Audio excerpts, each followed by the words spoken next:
Hello everyone, I hope all of you are doing good, and in this revision we are going to revise the videos of latest S/4HANA videos. I hope it will give you some kind of a revision about what are the videos we covered as of now and utilize for your learning. Keep learning. If you don't know something, please watch it again. It will be available in our YouTube playlist or you can watch in the revision section itself. I'm sure you will get some knowledge from the project point of view, whatever explanations or else the real-time scenarios or interview questions related or else the project related like SAP and activate differences, any of these kind of videos, definitely you will get some knowledge. Enjoy learning. If you feel this is helpful, please share with your friends. And if you are watching our videos on Udemy, please provide your valuable rating to support me. Happy learning. Thank you. Hi everyone. Good morning. I hope all of you are doing good. And so I used to get comments in multiple places, like even on Udemy and especially on YouTube, many times. Can you make a video about Activate methodology and what are the differences and all?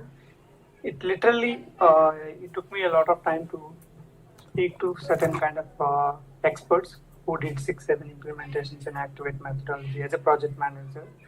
And even I worked on one project with Activate methodology, and one other project it's kind of mixing. So when we are handling these kind of things, that as a consultant, when you are traveling in the project, when you're working in the project, that documentation, whatever you do as an SAP consultant, especially in the private cloud, on-premise, and ECC, these kind of areas, the differences are very less. But I want to convey, so definitely this topic will get one more part 2, I can say, maybe after 1 year or 1.5 years, if I find some more important points. Okay, if I find any few more important points related to that area, definitely I will come up with another part by adding few more inputs with Activate methodology, what all you can do it. And on Udemy, I will add in the same course as the next video. I will add it, and YouTube I will upload directly. Okay, let us go through the topic, like what exactly this SAP methodology and Activate methodology, what are the key differences. Let us focus on this topic today. So SAP methodology, we explained, we have a detailed course on Udemy and YouTube also. The detailed video is available to understand what are the steps available in SAP methodology, and it's a waterfall methodology, right? So how does company do that? What are the different steps are there? All those things we learn. I'm going to show you again also what are the steps, like project preparation, business blueprint, realization, final preparation, and then run and support. Okay, post go live run, whatever the word we call. Okay, so in Activate methodology also we have different steps. Okay, like how we are making, for example, prepare, explore, realize, deploy, and run. So I was trying to give few comparisons, but let's not get into that area. The people who are working completely on Activate methodology as a new consultant, so for those people, like what are the steps they do in each phase, okay, in the prepare phase, explore phase and all, they learn it. But the main problem will happen for the people who already worked for 5 years, 4 years, 3 years with SAP methodology, and they are thinking that there are huge changes happen in Activate methodology. But ideally, not much. Okay. So let us go through today. What are the things? Each feature and what are the differences I'm going to tell you. Focus. So in SAP methodology, the primarily on-premise implementations. Like I mentioned that in SAP methodology, on-premise. Like at that point of time in ECC, we had only on-premise. So it was mainly designed for on-premise related one, because the server setup and licensing, taking, everything, those kind of things used to be available. When it comes to Activate methodology, it is designed for on-premise, cloud, and also hybrid implementations. So when it comes to this cloud, right, this licensing part will be completely different approach. Okay, so like we mentioned, like earlier, login based or FTA based, okay, or else the module based payment. Several differences are there. So you, based on the module you pay for the licensing, or FTA based, how many users For 500 users, how much? Okay. Or else you are taking certain kind of a licensing, the module EWM, or else you are taking some in private cloud you are taking, but additionally you are taking some BTP related functionalities. So the licensing part was having certain differences here and there when it comes to SAP and Activate methodology. Because Activate methodology is having cloud related, private cloud, public cloud, SAP BTP related thing, licenses. Okay, on-premise is there, but down the line, mostly the on-premise things will be coming down. All the big companies go to private cloud, and mid or low level, mid also private cloud 50-50, and very small companies may go for the public cloud. So the licensing system and the focus areas and all are getting changed. Approach. SAP methodology is a waterfall model, and this is like a agile and iterative. So what is this agile? Okay. So for example, waterfall method means if the one project is total 1.5 years, the realization phase may be 5 months. So 5 months or 6 months. Individually, we used to have certain kind of segregation, like configuration and unit testing, this much phase. So unofficially, we used to split into that entire realization into few parts. Similar way, but when it comes to agile, they put it as a proper naming, sprint. For example, entire realization, realized phase is there, right? That will be split into some 5 or 6 sprints. And also the project management try to ensure that each sprint will not cross 1 month, so that the deliverable can be seen. And each sprint will have the activities and the deliverables. What are the deliverables they are going to get in that sprint? So for example, entire realized phase, they might split into 6 sprints or 5 sprints, 4 sprint. The name, the sprint word is in Agile, it has come. But somewhat in waterfall model also, we were using that some micro level, we call like a work breakdown structure. So in the realization phase, okay, first 3 weeks we have to complete entire system setup and do the UT. Okay, and next 4th week to 8th week, we have to do the system integration testing and roles creation. So like that, we used to do it. That was the name was called like a sprint. Okay, you have to divide into sprints like that. Okay, and the sprint concept also in public cloud might be possible for certain areas. I work for when I was working for one project, we have simultaneously Salesforce. We are SAP and they are Salesforce. For SAP, entire things were moved almost similar like a waterfall. Like we move, although we had sprints, but the entire configuration setup, everything was moved during the go live, like final preparation time, like that. But that Salesforce used to move the patches wise, they used to move to production. Okay, and in public cloud, it could be possible because there are many things, no configuration changes related ones, or no program, no customization things, right?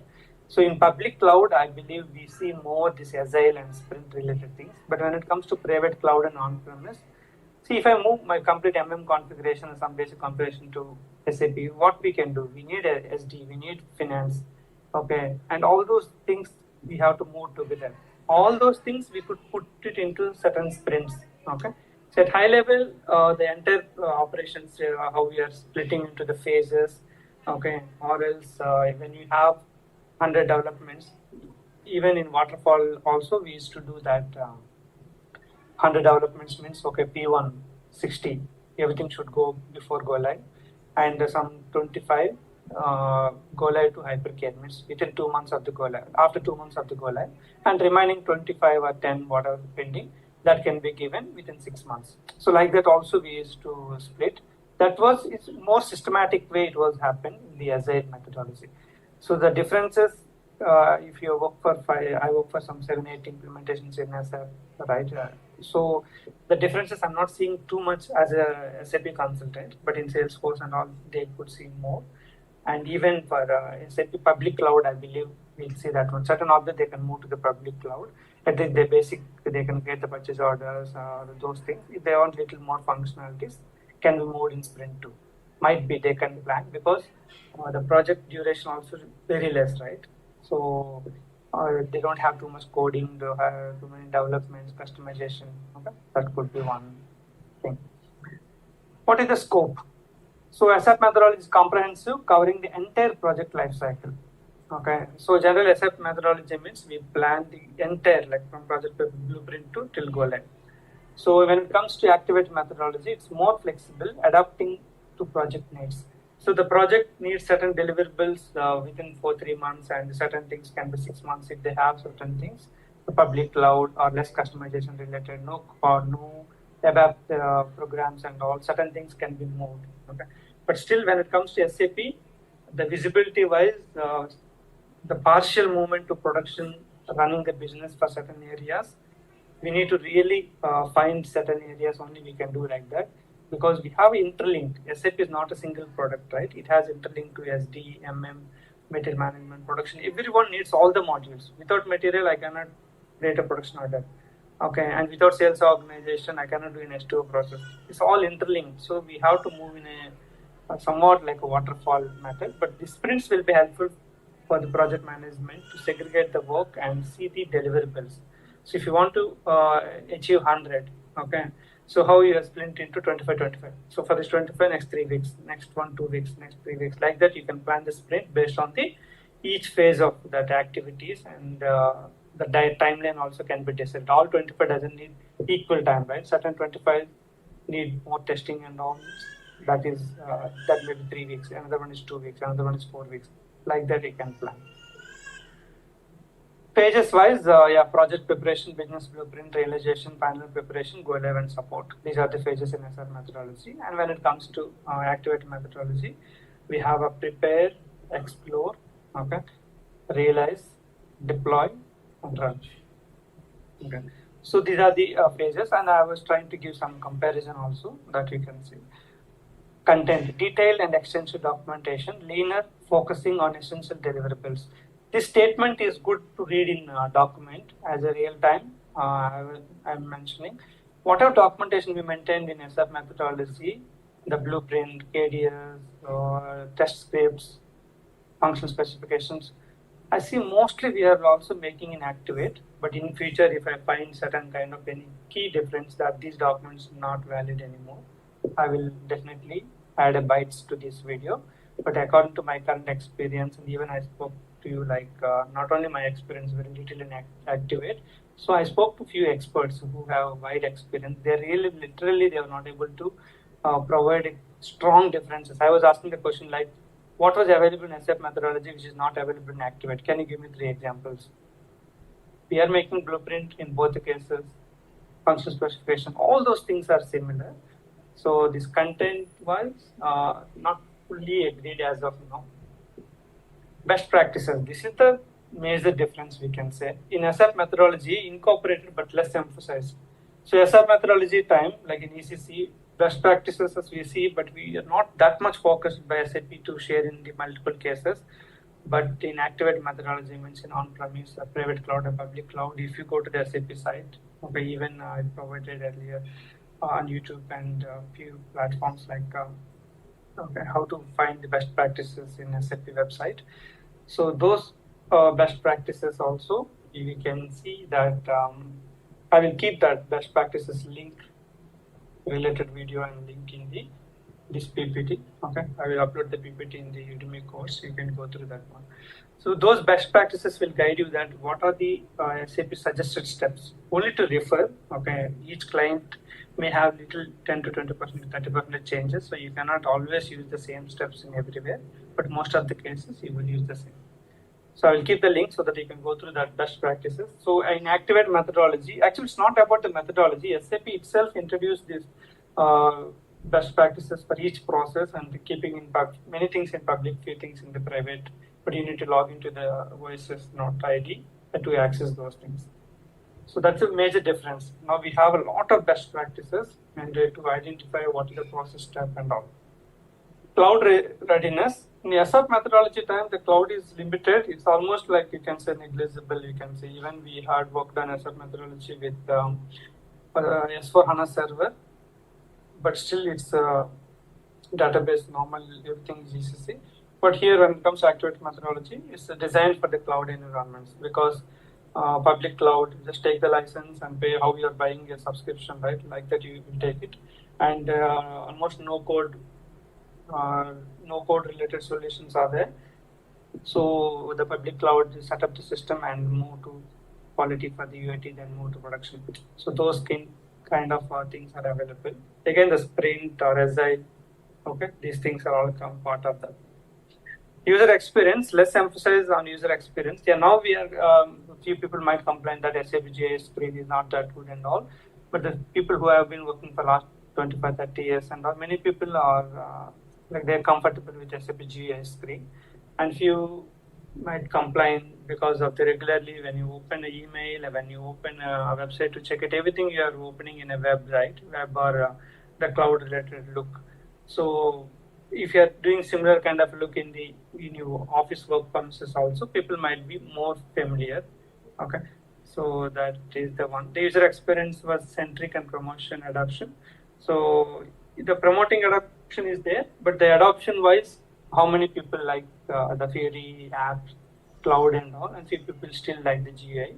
But of course, the more percentage wise, you can say people who wanted to use in these the links, cloud related things could be more appreciable because of the UI experience and which we are familiar and completely we are doing that kind of opening websites and all in our regular work also, whether it's a banking, personal, professional things. Flexibility, less adaptable to changes, agile and accommodating changes.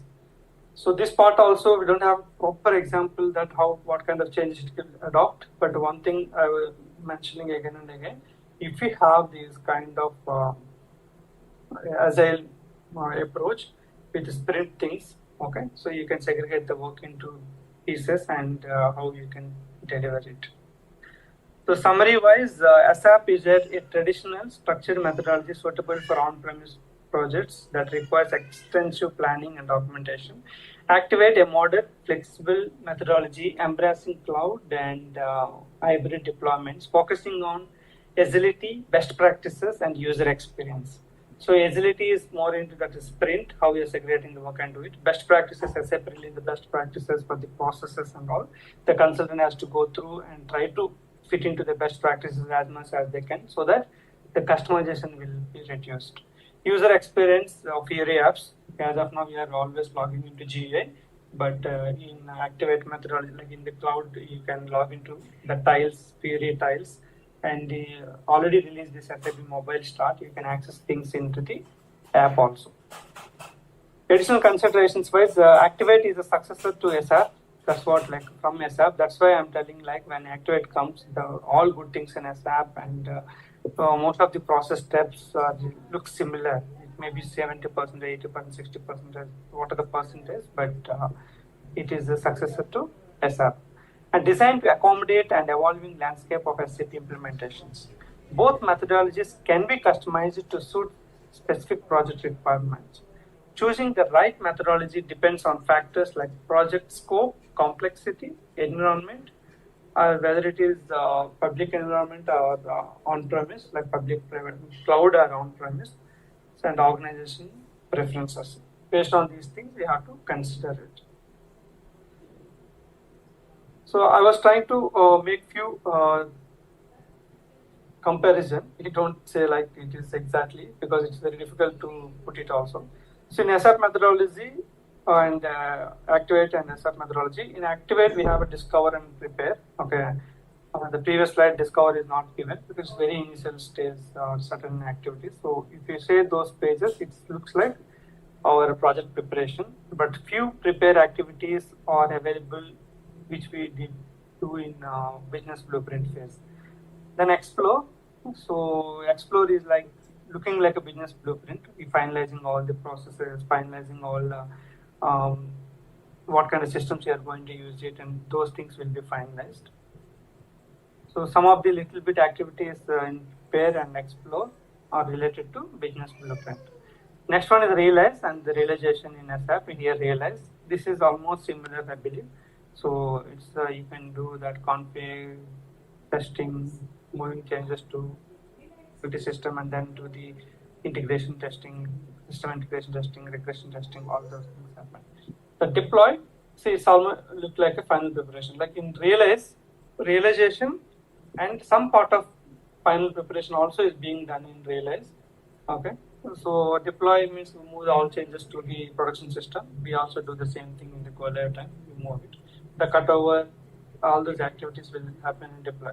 So Realize realization plus little part of final preparation, and deploy little part of final preparation, and then go live, the cutover and all those things. And the run will be that ongoing support.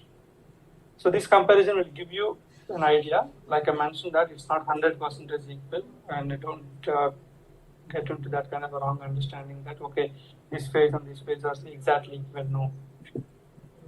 So the blueprint, whatever activities happen, like kickoff, as is, to be discussions, VPT preparation, sign off, gap list identification to list out how many developments are required, KDS, and configuration, whether it's a plant, company board, for us like purchasing organization, document type, all those information will be available. Realization, a realize phase will be done, that configuration, unit testing, then start development, writing FS and give to ABAP, and they will make the changes for new creation of programs and system integration testing. Okay, and cutover related programs also we have to start making realization, because most of the cases 80%, 70% of data will come during UAT time. So we need that customization things also. So this creation of upload programs we can do well in advance during UAT time also. So testing of upload programs, upload of master data. That's why these activities and few activities will happen. Realization and closely connected. So certain activities will come and overlapping might happen. So all the master data cut over in update in production. Then the day-to-day entries start entering. So go live. The business will do the first transaction officially, the live date. Okay. So last 1 week, they might be done the overlapping activities, but this is the official one, which will happen on the go live date. Okay. The any cooling period, 1 week or 1 day or a few hours, that also will be considered to do the activity. So this is about the differences between SAP and Activate. As a consultant, if you have a strong command on SAP methodology, you don't have to think too much about Activate, because you can adopt the changes quickly. Okay, if you don't know SAP methodology steps and all, let's leave SAP aside and directly learn Activate. It is the terminologies will not make you confused. Whatever terminologies available in Activate, the same thing you are going to learn and you are going to apply in your projects. Thanks for your time. I hope I tried my best to provide you certain kind of differences between SAP and Activate, and to compare and how the activities are going to happen. If I get any similar kind of a concept, or at least for the same concept, if I learn some new points, I understand it must be helpful to all the members. Definitely, I will make it maybe 5 minutes, 3 minutes, or 10 minutes video. I will make it and upload in the same course.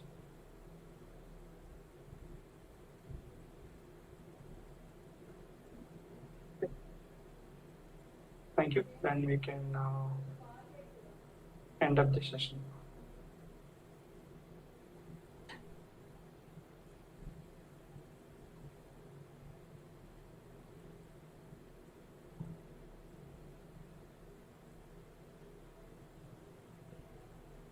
Hi friends. Good morning everyone. I hope all of you are doing good. Thanks for your continuous support on different platforms, and keep supporting me with your valuable ratings. If you want to tell any kind of a feedback, whether any improvement or anything, please don't hesitate, because your feedback will be helpful for me. If you are giving a positive appreciation, that will give me an encouragement, and if you are giving any improvements, I don't take it as a negative, so don't consider like a negative. If you are giving any improvement, I will adopt those, and definitely I will apply in the further videos. So in this video, I'm going to tell you about a design of 3PL sales process. In 3PL, how does the sales process happen? And this can be applicable for both ECC and S4HANA everywhere. Okay, and more into that S4HANA also I considered. If you see that overall architecture here. The left-hand side, the company, means the company where the plant, location, everything is available. They are using SAP system, let's assume that. And 3PL warehouse, the 3PL warehouse is using any third-party warehouse system and they are using their own system. Okay.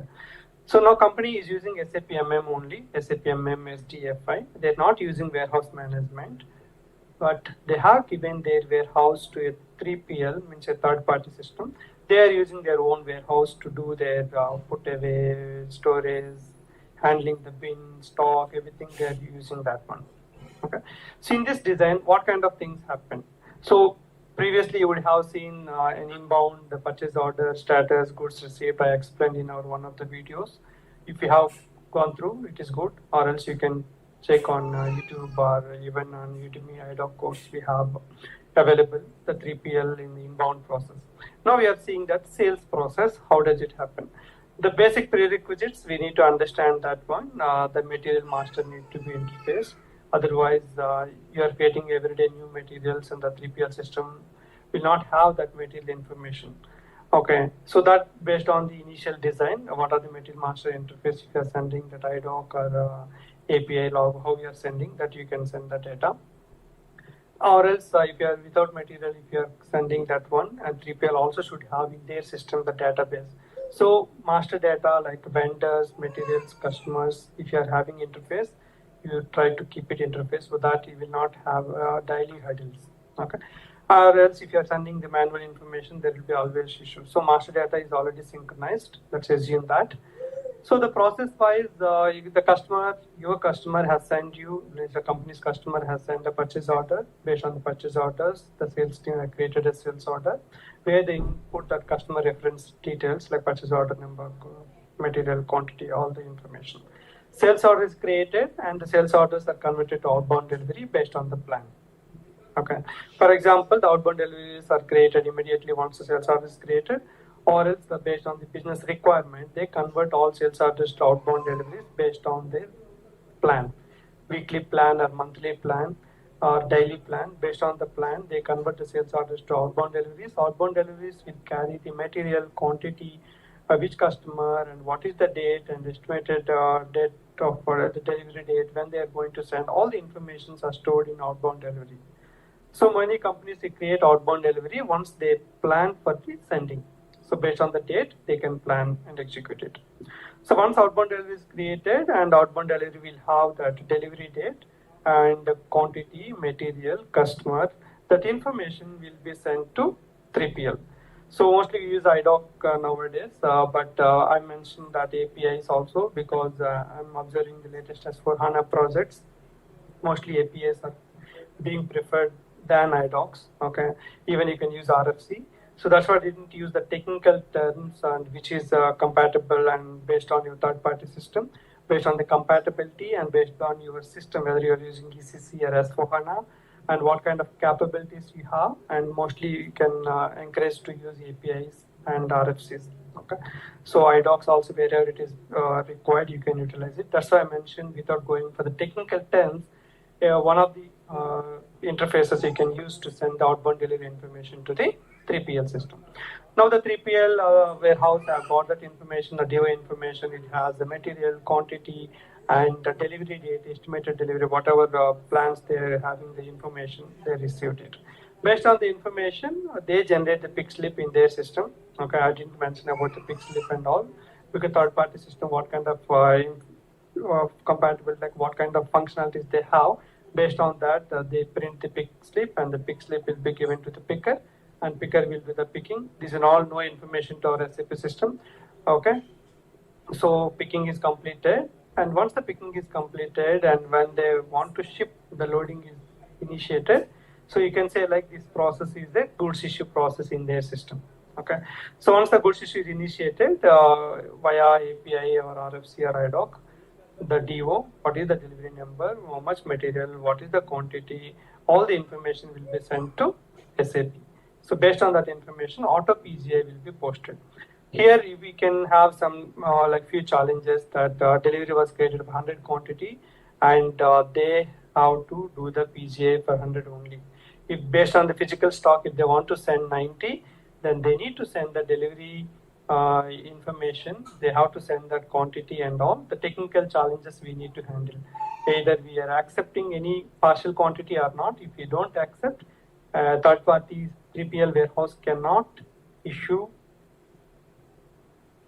less than delivery quantity. If that is the business requirement, they cannot send difference quantity. If there is agreement that you can send the difference quantity, but send that information so that we will change the delivery quantity first, 100 to 90, then do PGI. So in this, if you have any customization or anything, those things we need to handle here. So change the delivery and then PGI. If they don't accept, the client requirement is we don't allow any partial quantities. If there is a shortage, physical loss or anything, the warehouse have to inform me well in advance so that we will plan accordingly. Or else the quantity, how much is available, and both the systems, the inventory also, there will be interface to verify how much inventory at the 3PL, how much inventory at the SAP system. Okay, so those kind of challenges you need to handle. So during design, this is a total architecture of the process. But when you really work on the processes, definitely you will feel challenges. Just now I mentioned like that.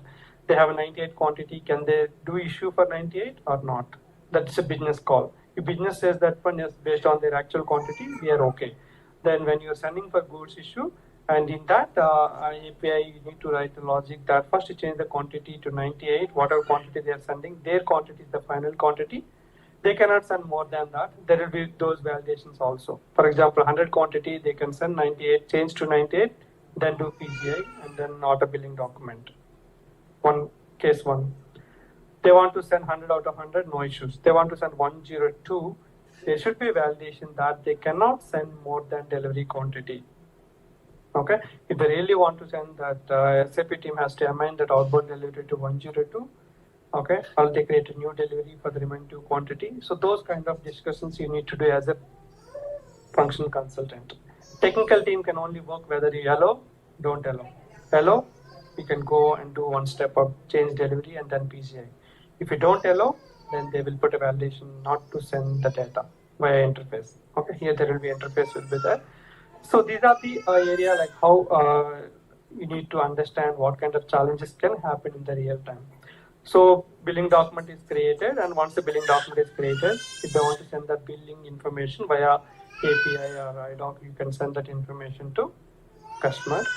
But the invoice copy needs to be sent via email, mostly via email to the third party system, because the invoice copy and the packing slip, okay, if you want to print a packing slip also, so those documents need to be sent to the third party system so that they can do it.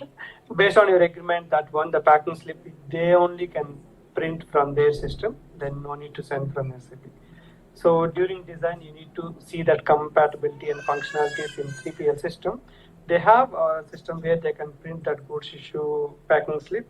Then SAP doesn't have to print or else send the email to 3PL system. They only can send on their own. So the packing slip can be printed at the 3PL system, and invoice copy can be printed from SAP. So who has to print and all those information during initial design, we need to discuss and finalize it. So the physical goods will be sent to the customer, and IDOC, the EDI information, we are going to send to EDI or API, how we are going to send, it will be sent to customer, and physical copies will be given. Okay. So let me just show something. So here invoice copy is there, and so they can print the packing slip. So packing slip can be printed from, you can assume that packing slip can be printed from 3PL system. Okay. So invoice, auto PCI, and billing document details are sending. Here DO material quantity will be sent. I can write like a PGI. PGI in third party system will send the DO material quantity. So loading will happen and the data will be sent to the system. And yeah, that's about this sales process. How does it happen in 3PL? So you need to understand what documents we are going to send and what kind of information we have to carry out between both the systems. who is the source system and who is the destination system. Do they really need any kind of status? For example, we send outbound delivery to 3PL, and 3PL, the data is shared to successfully to 3PL, they can send one kind of a status. Okay, you can use APARAC in the IDOC related, or else we can use the API call just to inform that one, the DO is success like that. So where do you want to track it? So those also we need to consider. Okay. So auto PGI is completed, and after PGI is completed, billing document, invoice document is successfully shared to them via email. That's the information. It's a confirmation to the system. Okay. So the invoice copy, why am I mentioning that invoice copy will be sent to here? Because generally when you're sending the stock to customer via truck or container, we need to keep these physical documents to give to the driver, like packing slip, invoice copy, so that he will carry those documents along with the goods to the customer location. So if there is any toll gates or any verification, he will have information what he is sending and what are the information he is carrying along with the goods, whether it is really a sales process and who is the customer, who is the vendor, and both are legally registered for the respective norms, and are they paying the tax, what tax they are going to pay. All the information is available in the invoice copy, so the driver needs to carry those things. Okay, if it is import and like export related one, then they need additional documentation related to the customs and additional country specific any documents. There will be different documents can be available. And during the design, we need to check with the business. Those documents can be printed from any third party, or do we need to print from SAP or via PGI? During PGI, we need to print, or during the billing document PF03. From there, you need additional 1 or 2 pages based on the export customer. Then we need to send these details. So these kind of all information we need to understand. When can you discuss these many details? If you understand the whole process, what is sales process, what is purchasing process, during purchasing, what kind of tax, input tax we pay, what kind of other duties we are going to pay. So who will pay the custom duty? Okay, we will pay, and vendor can we will charge the vendor, or how will be the payment process? Is it a monthly, or if it is a purchasing? In case of sales, what kind of duties we are going to pay? So output tax, okay, is there any, we have a refundable, non-refundable. So first of all, we need to understand the business process, so that definitely we can do better. I hope in this video you have understood about how does sales process happen in the 3PL. Earlier we have seen 3PL purchasing, goods receipt process and all. Now we have seen sales process. If you have any inputs and you worked on different kind of a business scenario for the same sales process, you can always provide your comments under the video.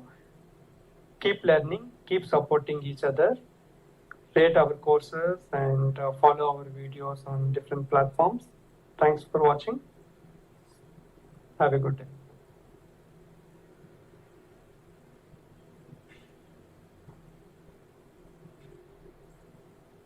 Hi friends, good morning everyone.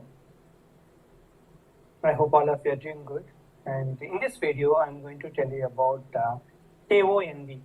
Generally, we use in ECC to get the condition information. This KONV table is replaced in S4 HANA. So if you go in S16N and you have given KONV table, here itself SAP has given you the message. It's obsolete, replaced by PRCD underscore elements. So it is clearly giving that it is, you don't have to use any more thing. So it is replaced with PRCD elements. So pricing elements, you use it. Any document condition which you get from purchase order or anything, you can just give the document condition and the input here. So let's check any one purchase order, how we can get the data. So we have a purchase order, Fashion ME23N, and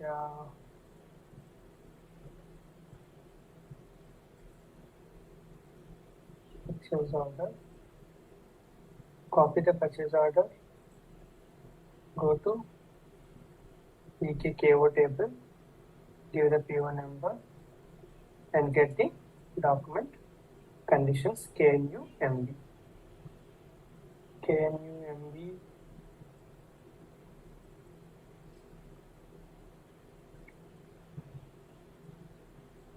This is the document condition number.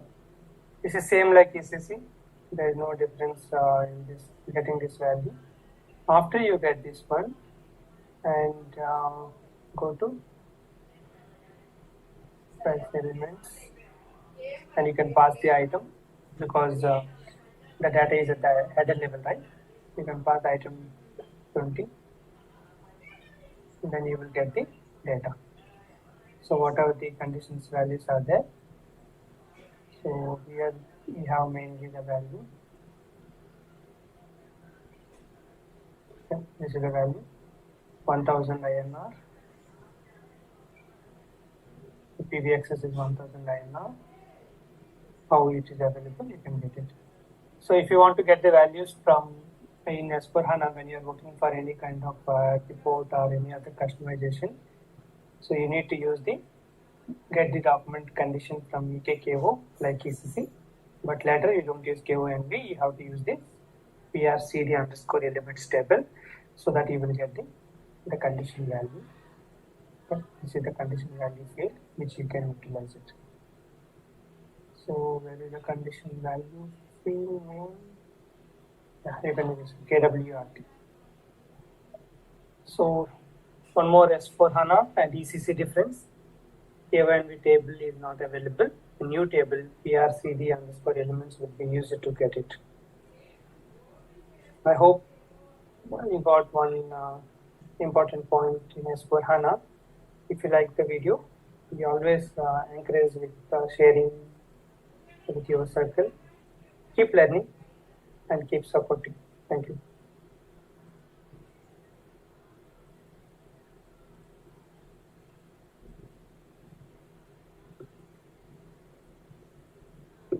So now we will mainly discuss about a person who has ECC, MM, and S/4HANA, how to plan the preparation and crack interviews or made it. How is exactly the plan?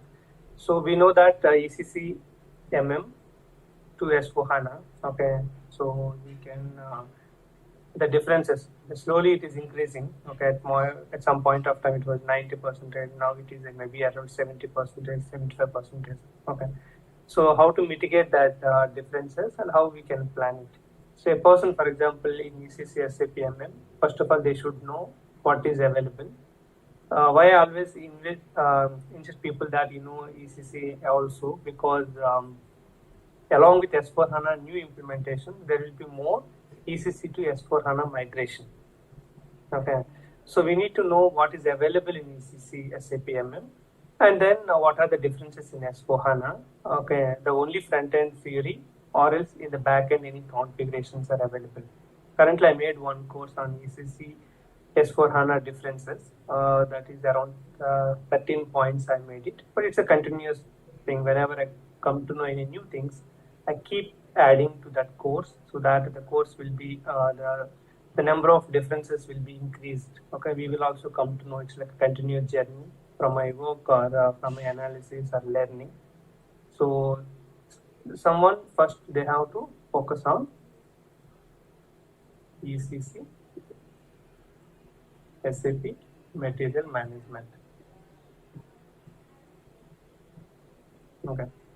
So first of all, you need to know that one. What do you know in ECC material management? Okay. So what are the skills one should know, and they have to focus on that things. Okay. So first of all, they should know about what is the organizational structure. I will go to the course wise. So organizational structure. What are the structure elements we have and what to learn.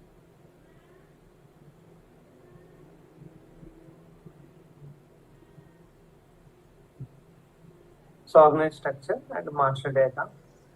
So master data here in ECC or S4HANA, in these areas you don't see the significant differences in organization structure, like I mentioned in our earlier comparisons also.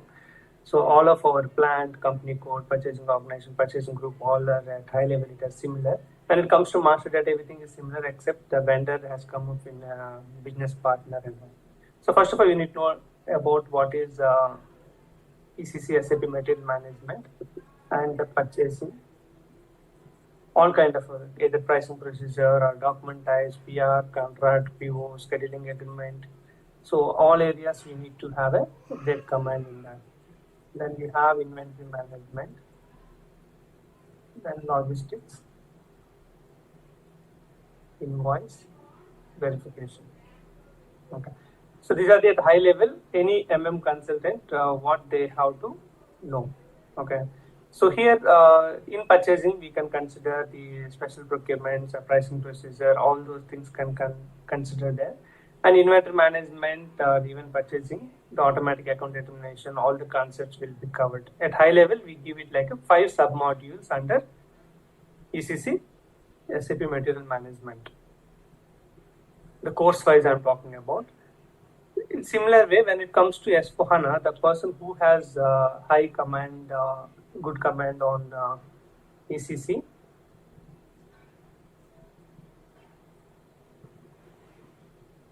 so then they will focus on S4HANA procurement. So in S4HANA procurement, what they are going to do? ECC, S4HANA differences. What are the key differences in case of data, configuration setup, okay? All those things, what are the key differences between ECC and S4HANA? You need to learn. And flexible workflow, okay? So when it comes to these differences, you will understand about the business partner or material ledger, okay? The key differences, you can come to know that one. And even we have this MRP live. Okay, I'll just give you a few examples like business partner, MRP live, material ledger concept.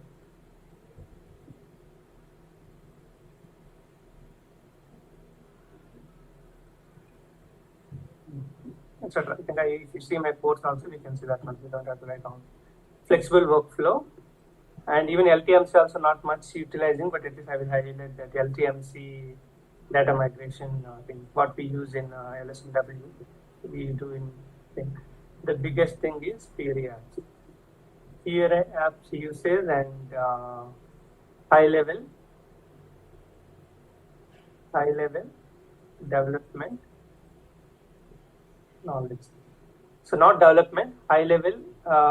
SAP already have given a kind of standard apps, okay, the things. So we need to know how they use the SAP standard apps and how they are working. So that level of knowledge we need to have it. Okay. So what do you know in ECC? You have to learn. And when it comes to S4HANA procurement, you don't have to learn again what is architecture, what is master data, what is purchasing, and all those stuff. ECC S4HANA differences. For example, currently I made a course with 13 points, and I keep adding those points whenever I come to know. Okay. So additionally, this flexible workflow or LTMC data migration and Fury apps uses. Okay, you can practice Fury apps. Even I have made a video on Fury apps. How to practice Fury apps for free on SAP website. Okay, so you can practice in SAP website to get an idea. Then you take your own IDES server, so practice server, and you can build your org structure. Then practice like how to create purchase order with Fury. Okay, how does it work? How we are integrating. Okay, so the Fury is more about the UI5, the user level screen, right? So that level of things. If any key things, I definitely highlight it. So this is about the course level. So do you have any questions about the course level? What exactly you need to prepare and all? No, Ganesh. It's clear. Okay. So these points keep changing. Whatever immediately come to my mind, I just mentioned that. There may be 2-3 points and all. Definitely you can focus on that area. So,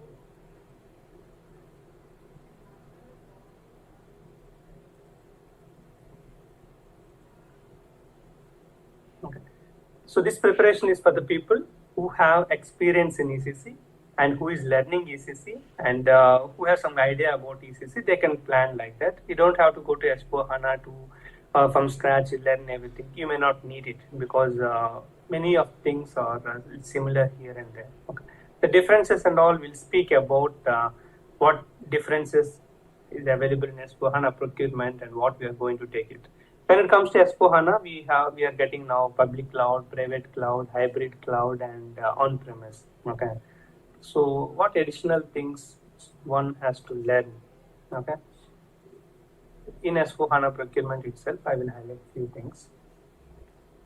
So now we have to learn this public cloud,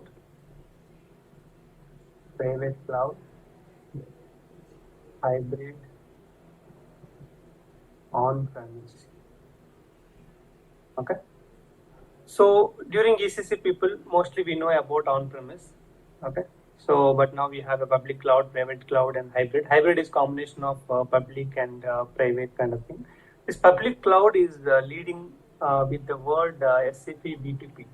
Okay, if you are using any of the exploring about SAP, because SAP B2P is coming with artificial intelligence. Okay, so public cloud.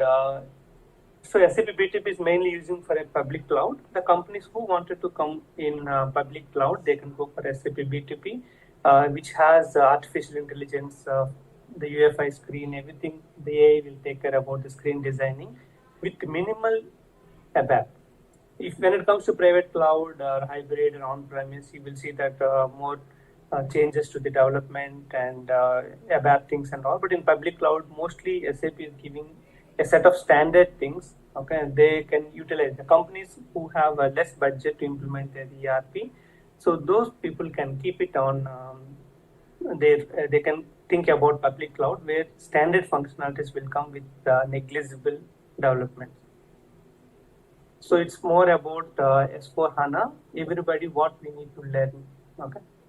So S/4HANA procurement, these kind of different opportunities we have. On-premise, the server will be available in the company and which will be handled and all. And the public cloud and is completely managed by SAP. Okay. And SAP BTP is the one which we are learning more in the market because of artificial intelligence and all. Okay. So what is private cloud then? Private cloud is little kind of customization is allowed. Okay, you can do some kind of customization. You will have a secured, more than secured of public. Okay, public cloud means multiple companies can share that database or what kind of at high level our understanding. Private cloud is something like additional license and additional security and additional payment. Okay. So like that, and hybrid is combination of public, private, and combination of things it is available. On-premise is the one like our ECC, how the company keeps a server room, right? You would have seen there's a server room and all in that way. So among these four, Ganesh, which one is like most of the companies are using? And you said the first one is for the low budget related. Low and mid level and all. We need to see the latest Gartner reports, okay, to exactly talk about that one. But nowadays, I'm hearing more about this one, public cloud. So nowadays, a lot. Yeah, I'm asking this because like as a we are like learning. I'm a learning stage, so just want to. You can focus more on public cloud. Public cloud SAP BTP, you can focus. That will give a good thing also for you. Okay. Public cloud we are hearing more, but I think still the domination may be on premise. But yeah, we need to see that Gartner report to understand and better. Okay.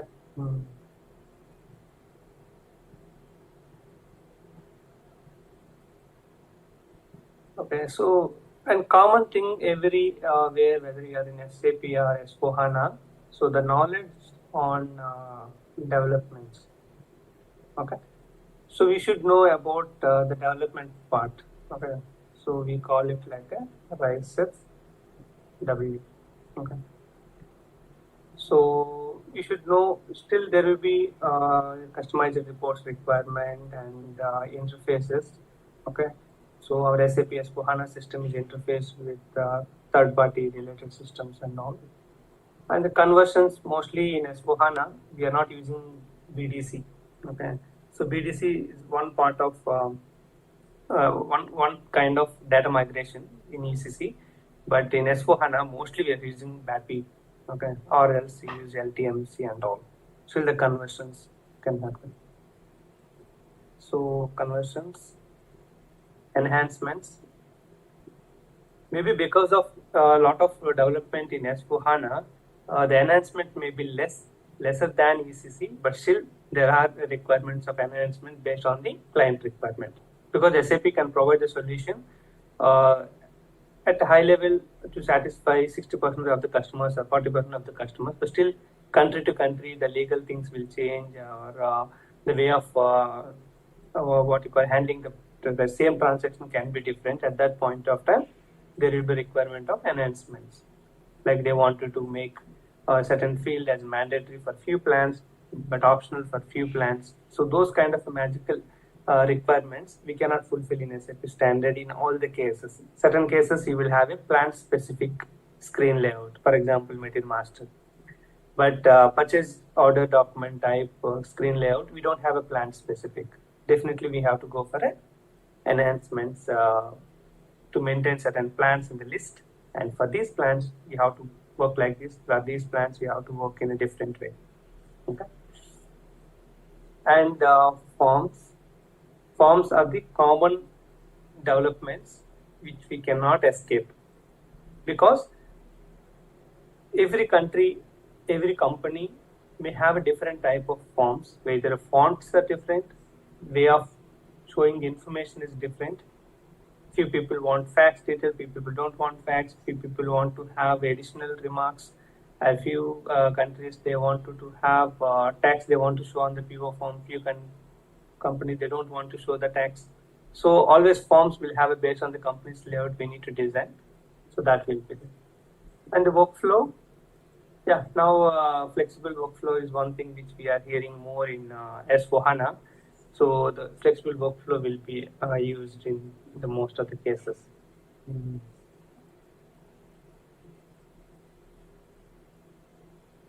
So this knowledge is still essential when you are preparing for your interviews after your 2 years of gap. Okay.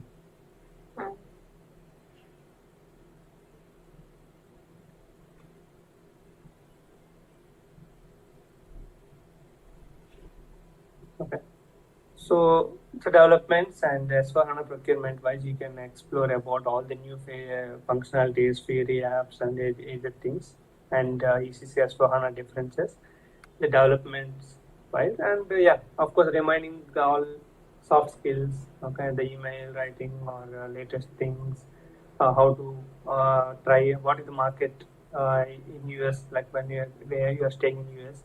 So what kind of skills are having more demand? Okay, learning about the basics of project management. Okay, so additional skills I will mention like additional skills. Okay. So other areas where you can focus, activate methodology. Earlier we used to have SAP, right? So I have given a little overview, but full-fledged video not yet released. I may make in a couple of months. Okay. So SAP Activate methodology, which you can focus, and basics of machine learning,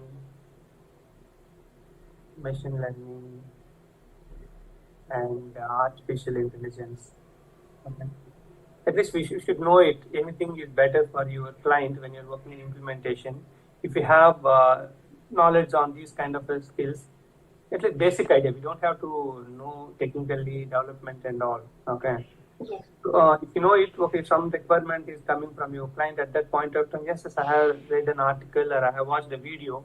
So where they are sending the data or they are sending all the missions, what you call, when they are going to be done, the prevent maintenance, they have to do it. The reminders are automatically coming to that engineers. Okay, so that can be done with machine learning. So I think that we can explore it. So then we can call any machine learning vendor, ask for a demo. We have 80 machines. We are getting sudden breakdown or sudden issues. We wanted to have a reminder to have a well maintenance in advance to avoid this kind of sudden stop during the production activities. Okay. Then they can give a demo that on how machine learning can capture the initial maintenance details and how it can what you call guess the next maintenance should be done on this date to avoid these kind of issues. Okay, just it's a high level knowledge only. So now we are in an IT way. You cannot say like one the solution should be done in only in a SAP. It's not like that, right? The clients can pay, and they have a beyond. They can go for any other solution if it is fulfilling the requirement, and if everything is good, then definitely they will make it like that. So just the high level, we need to know it. And yeah, communication skills, email writing. These are all like what basic things which everyone should know it. And of course, this presentation skills, whether it can be mostly we use PowerPoint only. Okay, presentation skills and basic Excel. Because when you are working on any kind of analysis, basic Excel skills are required to analyze your data. Okay, to analyze your data, to how to create a pivot, how to run your data after downloading from SAP, how you can do analysis. Okay, by using VLOOKUP and all. I have a courses on YouTube for free, like different Excel skills which are mainly required for SAP consultants. Okay. So those kind of areas definitely one should know it. SAP Activate methodology. Um, yeah, like and also idea about leading ERP or other softwares in our area. For example, your other software in procurement. For example, if you see like there is a COPA, okay, procurement giving competition to Ariba. So in case of customer requirement, Salesforce is giving a tough competition to SAP. Okay, sales, customer engaging and using the service activities in offline, like when you're going for the client place and doing service activities, and all Salesforce is giving a tough competition to SAP. So procurement, sales, warehouse, we need to know it. What are the different kind of solutions in the market? Just for an idea only. Okay. So these all will be helpful for you to give solutions to think that end-to-end solution. SAP can accommodate 70 to 80%, but this 20% can be we can utilize any other beyond the warehouse solution. So any kind of thing. So these are the areas which we should know it. And of course, I can mention like additional skills for the job searching. Okay, so that is also important. So better resume preparation as per the country, client, etc. Correct, right? Based on the business JD, client and job The description. job description. Based on JD, you can update your resume. You can highlight the key skills which are mentioned in the JD in your resume. Okay, and yeah, job searching methodology also. Job searching methodology. Like how you can search a job in a better way, whether in LinkedIn or any of your local websites. So these all areas also we can focus on those things. Connect to more recruiters and professionals on LinkedIn. Now LinkedIn is the leading one, so we can mention one 10. Okay, that can help anything. Hmm.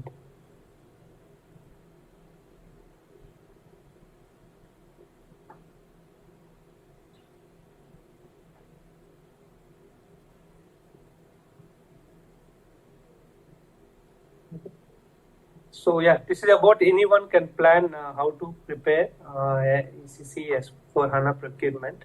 So once they are very good in that area, they can little focus on warehouse management or EW based on the calls and all. So this is about the overall preparation. One can plan a 3 months plan or a 4 months or 2.5 months dedicated plan. Definitely, who will stop succeeding? Okay, if you do this kind of proper plan, take a demo server and practice the scenario, see the screen multiple times. So you don't have to by heart and you don't have to get less confidence when you talk to the interviewer and all. You have earlier we have experience and you have a little gap because of anyone can get a gap for different reasons. Okay, so one can plan this kind of a proper way.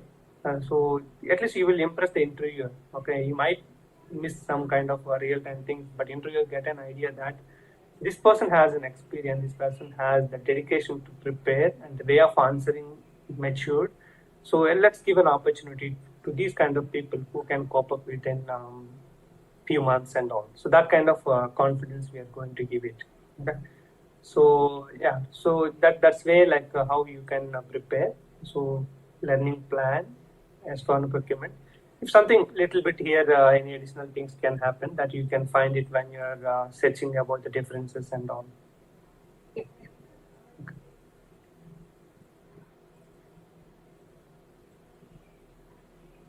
Hi friends, I hope all of you are doing good. In this video, we are going to know about how to get an accounting document based on the material document in S/4HANA.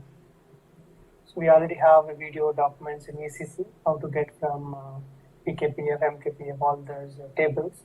So in S/4HANA, how we are going to get it? Let us check today.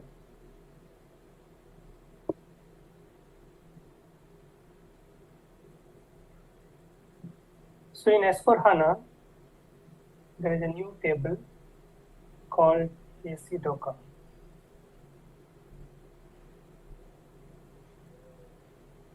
So this new table, you can see the name of the table is called Universal Journal Entry Line Items.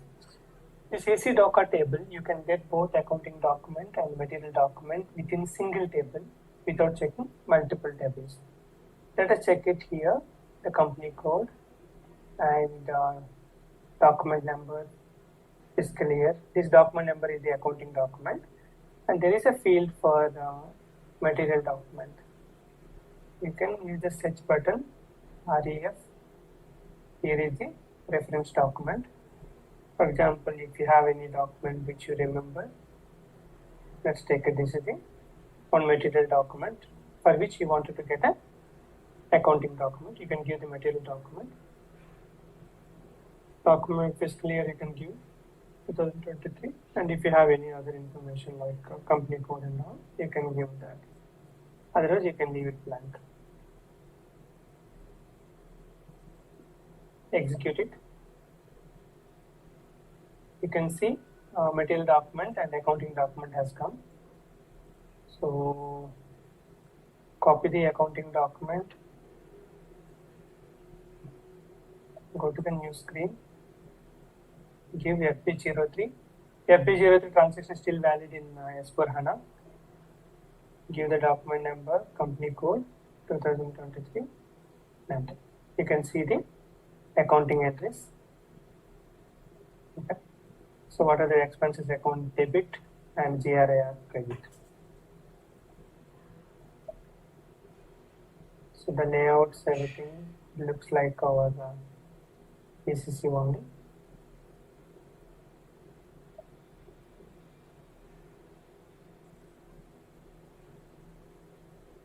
So this is the one, and you can see the GL view.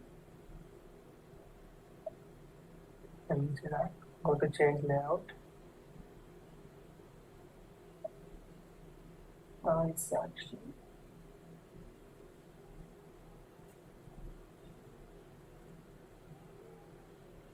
same way like ECC.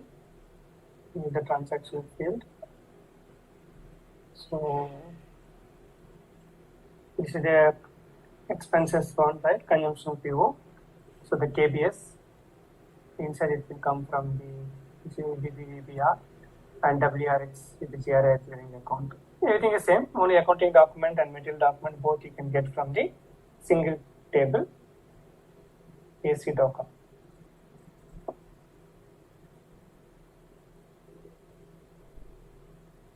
So the material document also you can see here.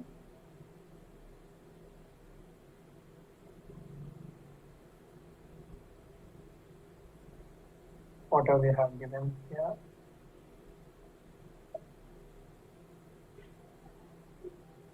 Hundred to 70. Fashion, MICO, display, 100 to 70. Quantity, purchase order, material document, all those things you can see. So service PO and go to item 20. You can see here purchase order history. Here you can see the material document and the respective goods received, invoice received, service center sheet, all the information. So in S4HANA also, the service procurement, the steps are everything is same. So mainly in this video, we have learned that how to get material document and accounting document linkage in AC Docker table without using two tables like how we do in ECC. I hope this video has helped you to understand one main difference between S4HANA and ECC. This AC Docker table can help you to get material document and accounting document within single table, so that it will be helpful for you when you want to fetch any information for a table, any report or form. You can easily fetch the data. Thanks for watching. Have a good day.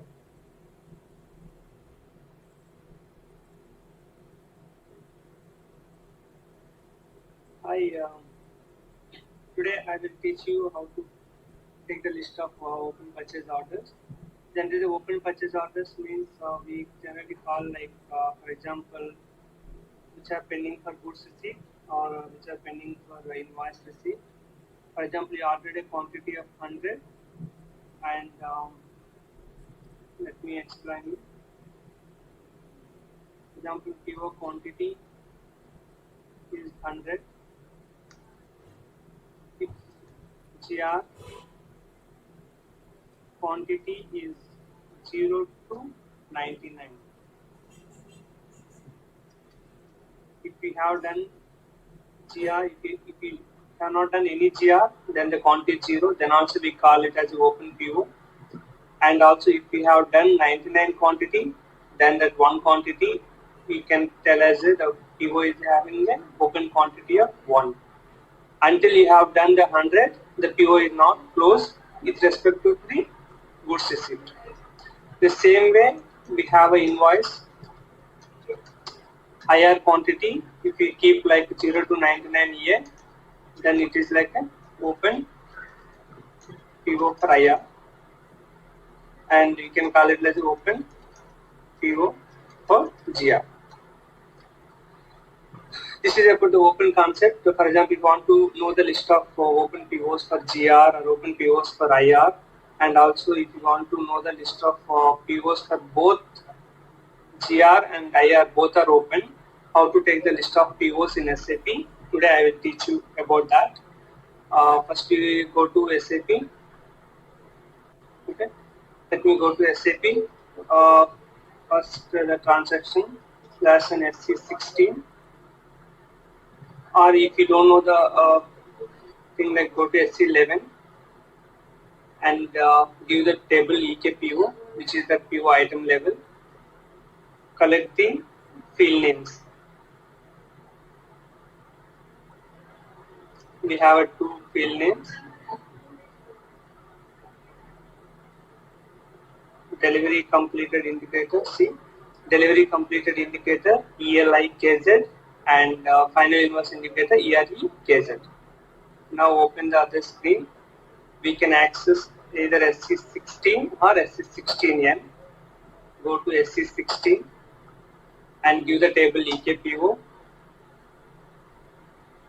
Here, go to the field selections, go to settings and select the fields for selection. Here, give the fields which you require. One is ELI KZ, ELI KZ. So this is the field.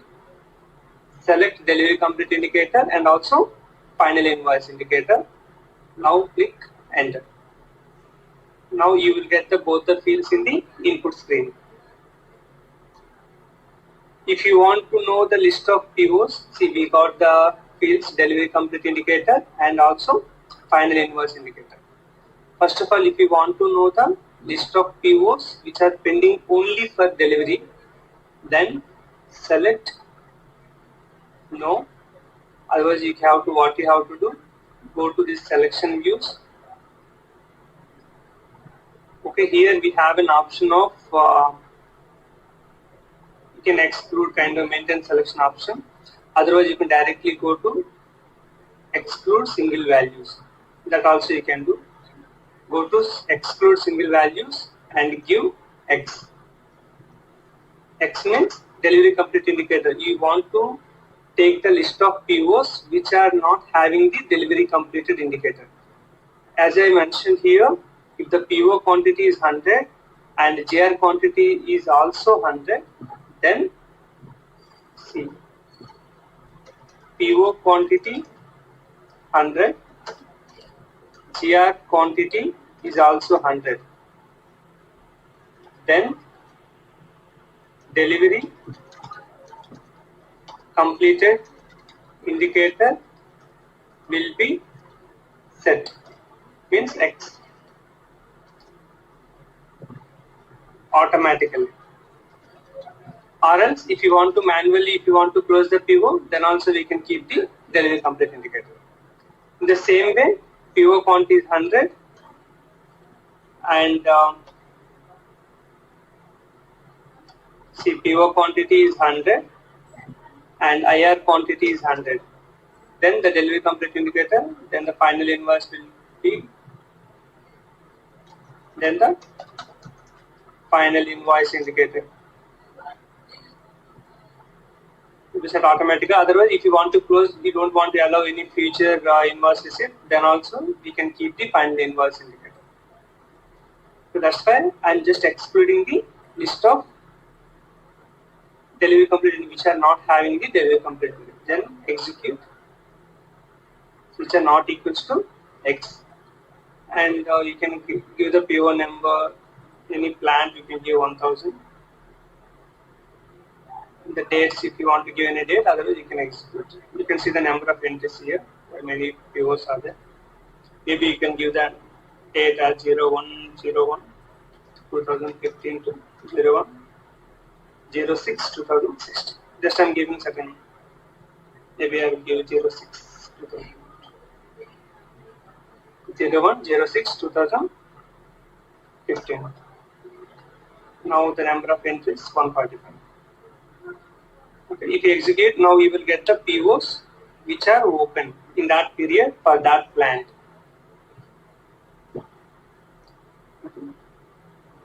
Here you can see how much quantity is pending for the GR. That details we can get here.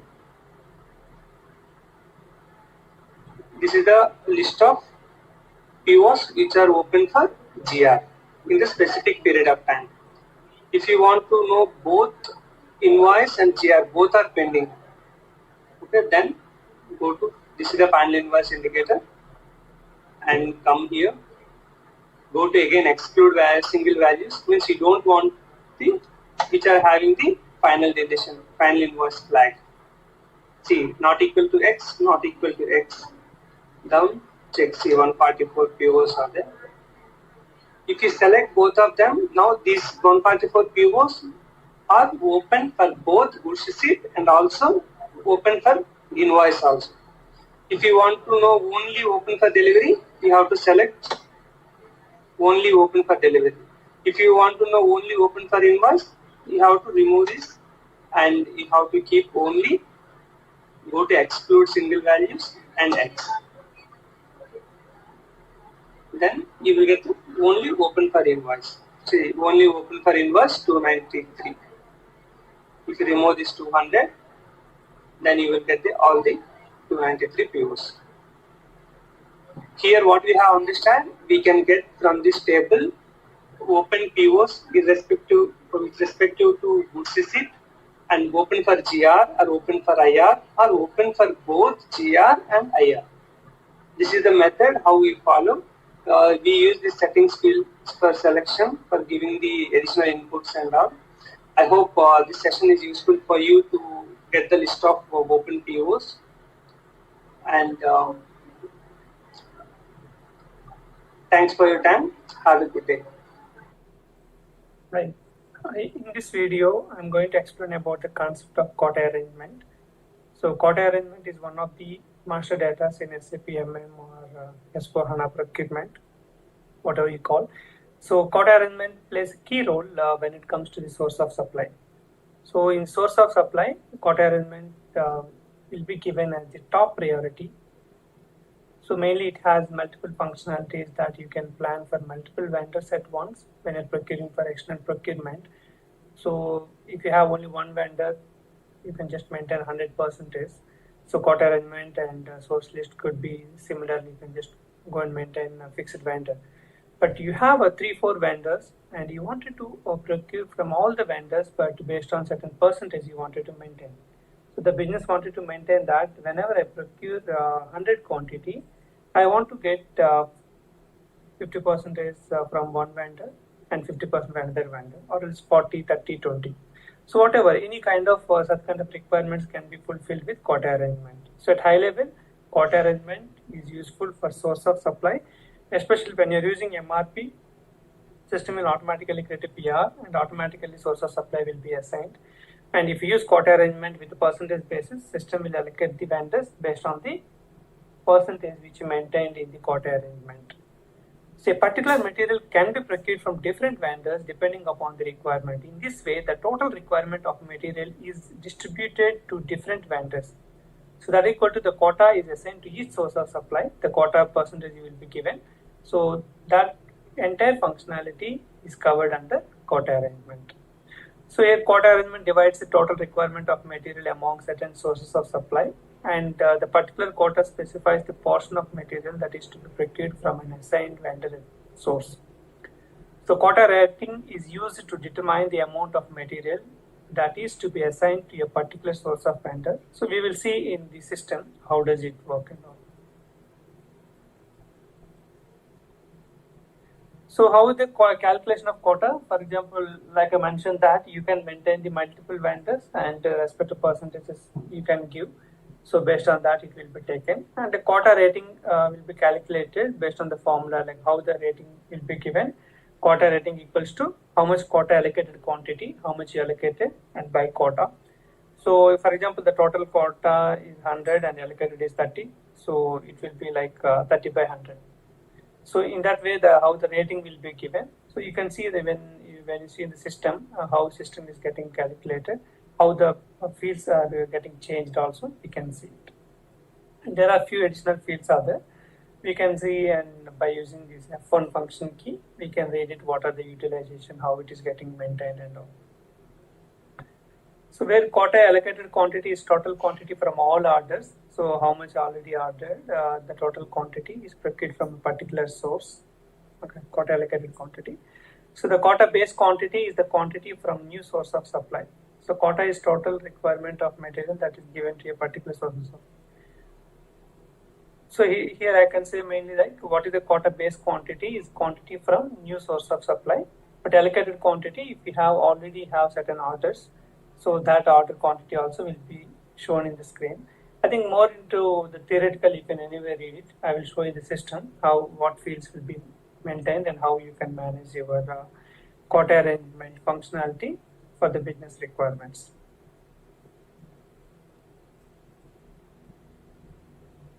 So what are the main configuration? We don't see too much configuration for the quota arrangement. So the defined number ranges and mostly the client level number ranges what are available. So you can utilize the same number ranges. Okay.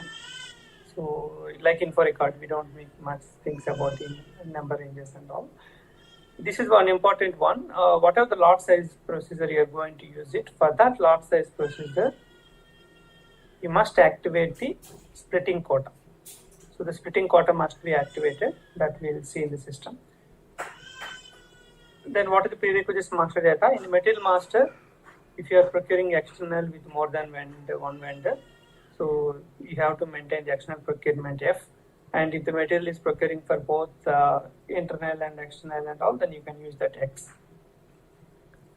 So mainly for quota arrangement, in my experience, wherever I see that one, mostly you use for external procurement, where you are procuring from multiple vendors and you want to allocate the percentages so that system will allocate that source of supply whenever the new purchase requisitions are getting created. So procurement type needs to be maintained and lot size is mandatory. So just now we have seen the configuration, right, where you are activating that splitting quota. So lot size must be given in the material master. This maintain production version, this is mainly for in-house production if you want to use it. So now we are mainly testing for the external procurement. So I can just show you, it is available in MRP4 view. So how does it look like, that you can see. Then info record needs to be maintained, because info record will give you the price and all the information. So the info record needs to be maintained to have that proper quota, because your quota arrangement is the top priority, right? So when you're maintaining that, info record needs to be maintained like a source list fixed indicator. In that way, you can understand that the importance of maintaining the info record with the required price and all the combinations. So the configuration wise, just number ranges and lot sizing procedure, you have to activate the splitting quota. And in material master, procurement type and lot size need to be given, and info record needs to be maintained. So now we can maintain the quota arrangement. The transaction code is MEQ1, and I'm going to show in the system directly how to maintain the quota arrangement.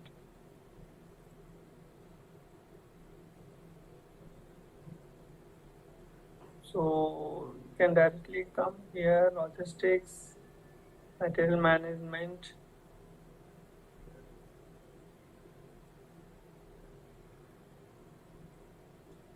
purchasing, master data, quota arrangement, MEQ1. Okay. So the changes you can track here, maintain and display, similar like a source list. And if you want to see all the quota arrangements available for a material, you can check the MEQM. And still I'm using that SAP GUI to show you the details. And if you're using the S4 HANA public cloud or even SAP Fiori apps, okay, there are quotation maintenance, like a quota arrangement maintenance related Fiori apps are there. So in the future, I will try to make by using the Fiori apps also. The tiles will be available here, transaction code, but screen wise, you will see a lot of similarities. Let's go to MEQ1 and where you need to maintain the quota. Okay, so this is the material and this is my plant.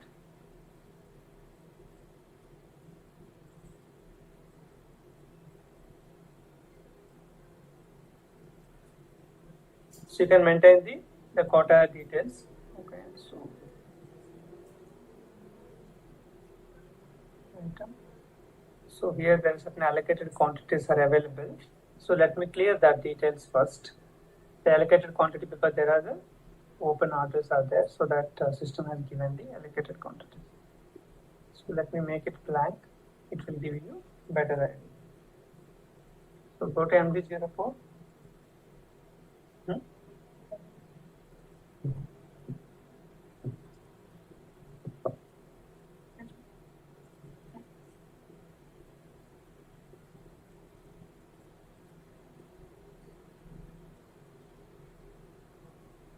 So now we can check this MD04 for this material.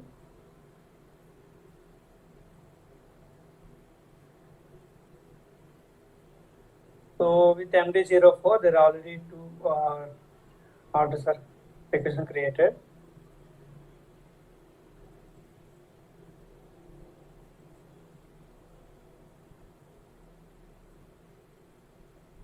So let me delete those two PRs. How can I delete? we can go to the requisition, select it, and click on delete.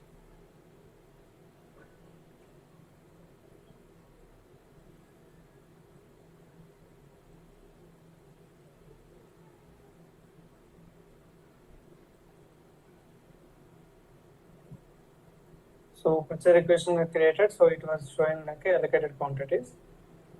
So now I remove this one,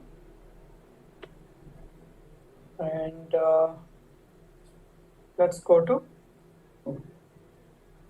material master. This, so maintain quotation. We can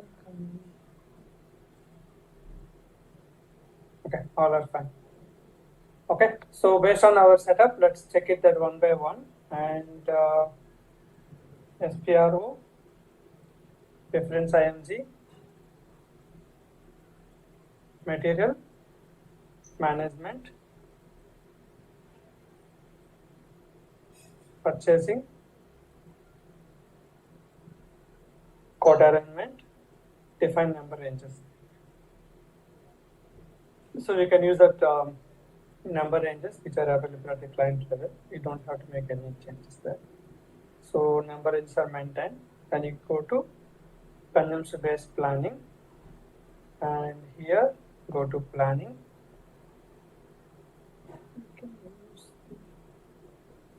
Okay, go to planning, then lot size calculation, define lot size procedure, then go to okay, I already opened in virtual mode. So let me close that. Okay, go to MRP lot size. So for example, I'm using this lot for lot order quantity. So go to EX and select it.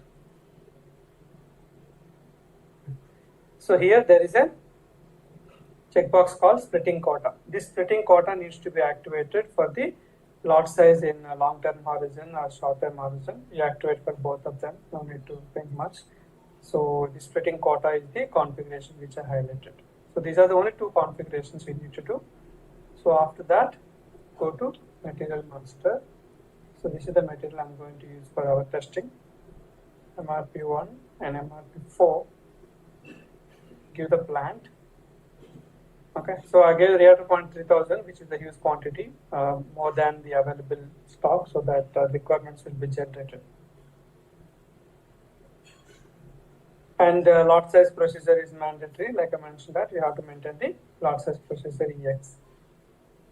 So lot size procedure need to be maintained, and procurement type is one.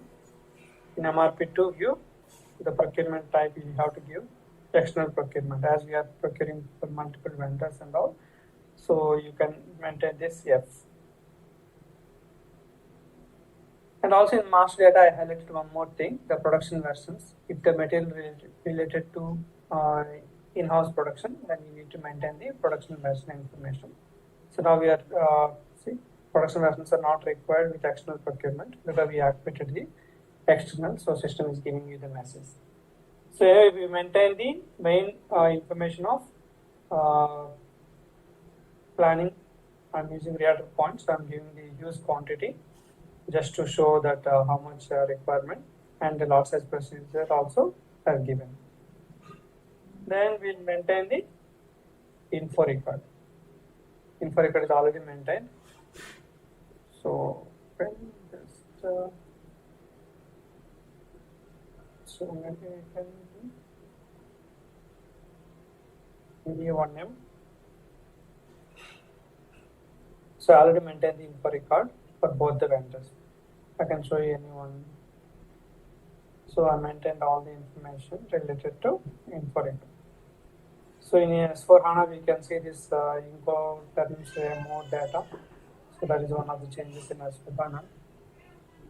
So I maintain the respect to price, everything in info record. So info record maintenance is the normal way how we maintain it. So if you are using S4 HANA Theory app, you can maintain the maintenance for record app you can utilize to maintain it. So now everything is done and these are all maintained. So now we are going for maintain quotation. So maintain quotation. Yeah, this is the one. Maintain quotation. So minimum quantity split, anything if you want to give, you can give it. Otherwise, we'll leave it. So just want to show you the definition of the minimum quantity split. So specifies for the splitting of the quota the minimum quantity that a lot must have in order to be appointed among several sources of supply in the planning horizon. If the lot is smaller or equal to minimum quantity, the system will proceed on the basis of the usual quota arrangement logic. Okay. So if the lot is smaller, okay, if it is requirement quantity is small, then system will automatically no issues for that. For example, if the lot is smaller or equal to the minimum quantity, the system will proceed. Anyway, we will see that how does it behave here when it comes to minimum quantity. Okay. So allocation by quantity using splitting quotas is only carried out via requirement planning run. So that's why I'm using that word MRP. Whenever you are using MRP, this quota arrangement functionalities will be more utilized. Okay. Quota the minimum quantity that a lot must have in order to appointed among several sources of supply. So let's keep this minimum quantity 100. Okay. So we are going to see that impact in the next few minutes when you are doing testing. So now this is the one you maintain the quotation. Okay, let me delete everything just to show you. Okay. So even I can delete it also. Give the material and plant and valid to 31 12 2025. Let me get till next year. Minimum quantity split, let me maintain 200. Okay, this we will see the impact later because now our requirement quantity is more. And what is the procurement type? Can use F4. External procurement. Okay. External procurement. What kind of procurement you want to do? In-house production or stock transfer? Okay. External production, other plant consignment and all. Just our normal. So we don't want to maintain anything special. And 601.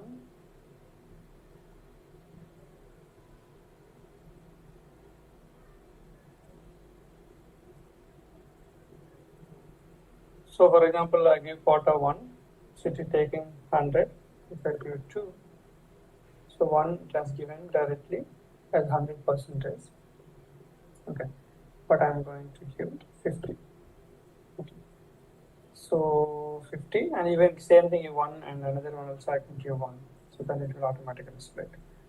So next is same F, external procurement, and I'm going to maintain the another vendor 3065, my vendor. Yes, AS developers. I will give again 1. So when I give the quota equal quota, then system automatically split into 50 and 50. Okay, there are multiple things like maximum quantity and quota base quantity. I was giving in the calculation, right? How the quota base quantity you can input for calculating those details. Okay, so if you see things, yeah, quota rating equals to quota allocated quantity by quota base quantity. So the quota base quantity is the quantity from new source of supply. So when you are having after procurement started, if you are adding any new source of supply, the base quantity will be updated. So those things you can, when you're testing, you can understand even better. So even other details like what is the number?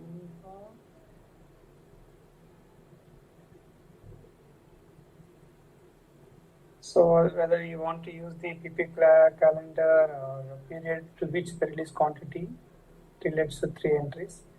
So those things you can utilize it. So for initial period which the release quantity relates, so the period wise you are going to maintain it. Okay, this is about the priority. So let's go with that plain example to understand about quota arrangement related things. This is at item level. We maintain quota and save it. So at this position, if you see that item details, this quota allocated quantity is blank because there is no orders for these 2 vendors, and the remaining nothing is getting updated. So you can also control the maximum lot size and minimum lot size. How does it work, right? So if your requirement is 32 and maximum lot size you have given 50, okay, so minimum lot size you have given as 50, then system will allocate only 50 quantity. Okay. So those things all you can test, like if you have good knowledge in MRP area, so MRP things like quantities, maximum quantity and all, then the similar behavior you can expect here. So let's go with a plain understanding of 50 and 50, and I'm saving the quotation, and we'll just keep it in the display screen just to show you the details what is going to happen after that. I'm going to MD04. In MD04, so I have 747 available quantity based on the purchase orders or scheduling agreement, whatever is available. But I'm going to generate MRP run now. So you can see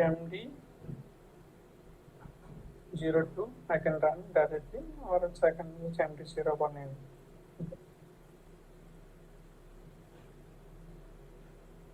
Okay, so MD01 and MRP live we can utilize, otherwise we can use the MD02 still, which is available in S/4HANA also. So I'm giving 1. This is my material plant, 2 times enter. So you can see that system created the requirements. So now let's go to MD04. So when you go to MD04, system created the purchase requisition. 2 purchase requisitions are created.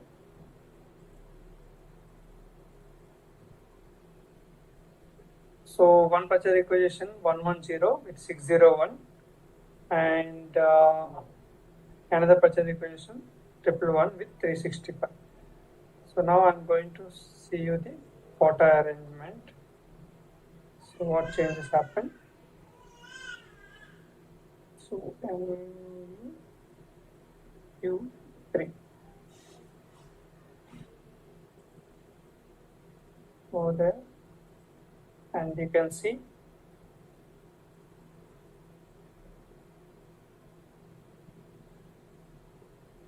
so majorly other fields are nothing is affected. Okay, maximum bin quantity and minimum lot size and all, you need to maintain it. But quota based quantity has not come because there is no new supplier. Based on 50%, system allocated the allocated quantity. So 2 purchase requests are created. If you don't have a source of supply with quota arrangement, then system will allocate the more quantity. So now what we are going to see, let me go and increase the material master. That is the easiest way to generate the requirement.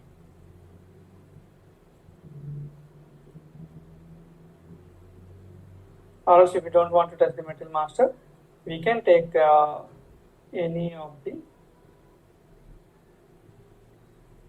let me take MD04.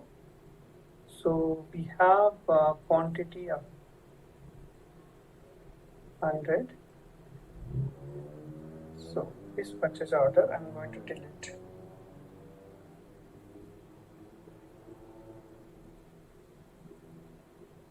Let's delete the purchase order, and okay. So 2900 is the overall quantity now, but prior quantity is 3000, right? We have seen. Now we run the MRP run. We'll see how does system.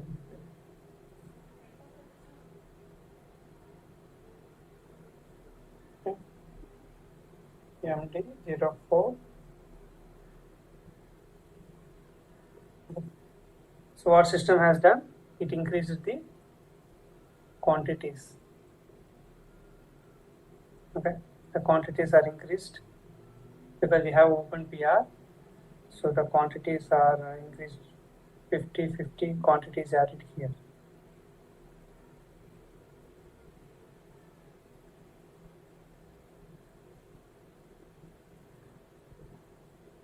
Okay, so the additional 100 is added to 50 here. You can set up in your system and do practice. Happy learning. Thanks for watching.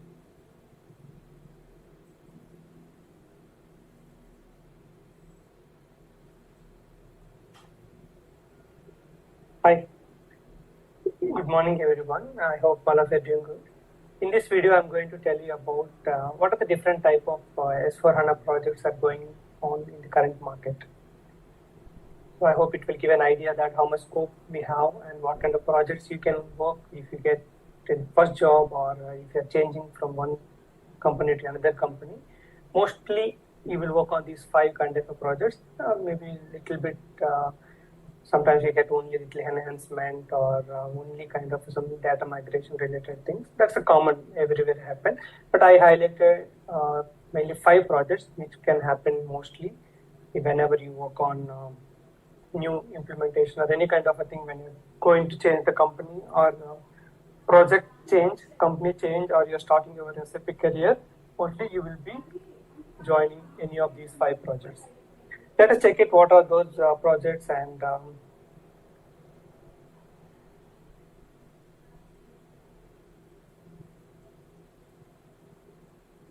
okay. So here, if you see,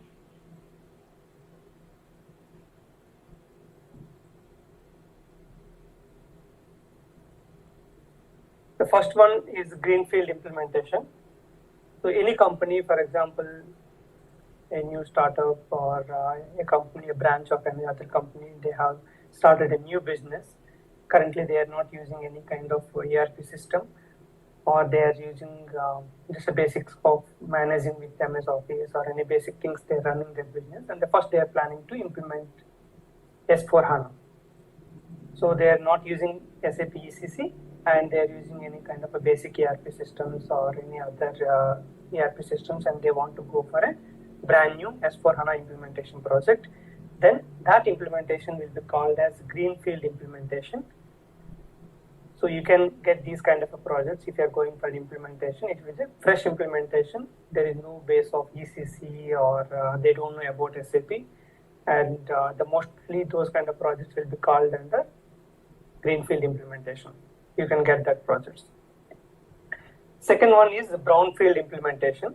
The brownfield implementation, I think many of you are working and you are going to get many of opportunities, like most of the opportunities can be from brownfield implementation. Brownfield implementation means a company has implemented ECC in 2010 or 2005 or 2015 or whatever. In last 20 years or 30 years or 15 years back, they implemented ECC and they want to migrate to S4HANA. So here they can choose that based on their global template and based on the discussions, they can choose directly S4HANA 2022, or they would have discussed 1-2 years before, so they would have decided S4HANA 2021. Whatever the version, they are going to move from ECC to S4HANA.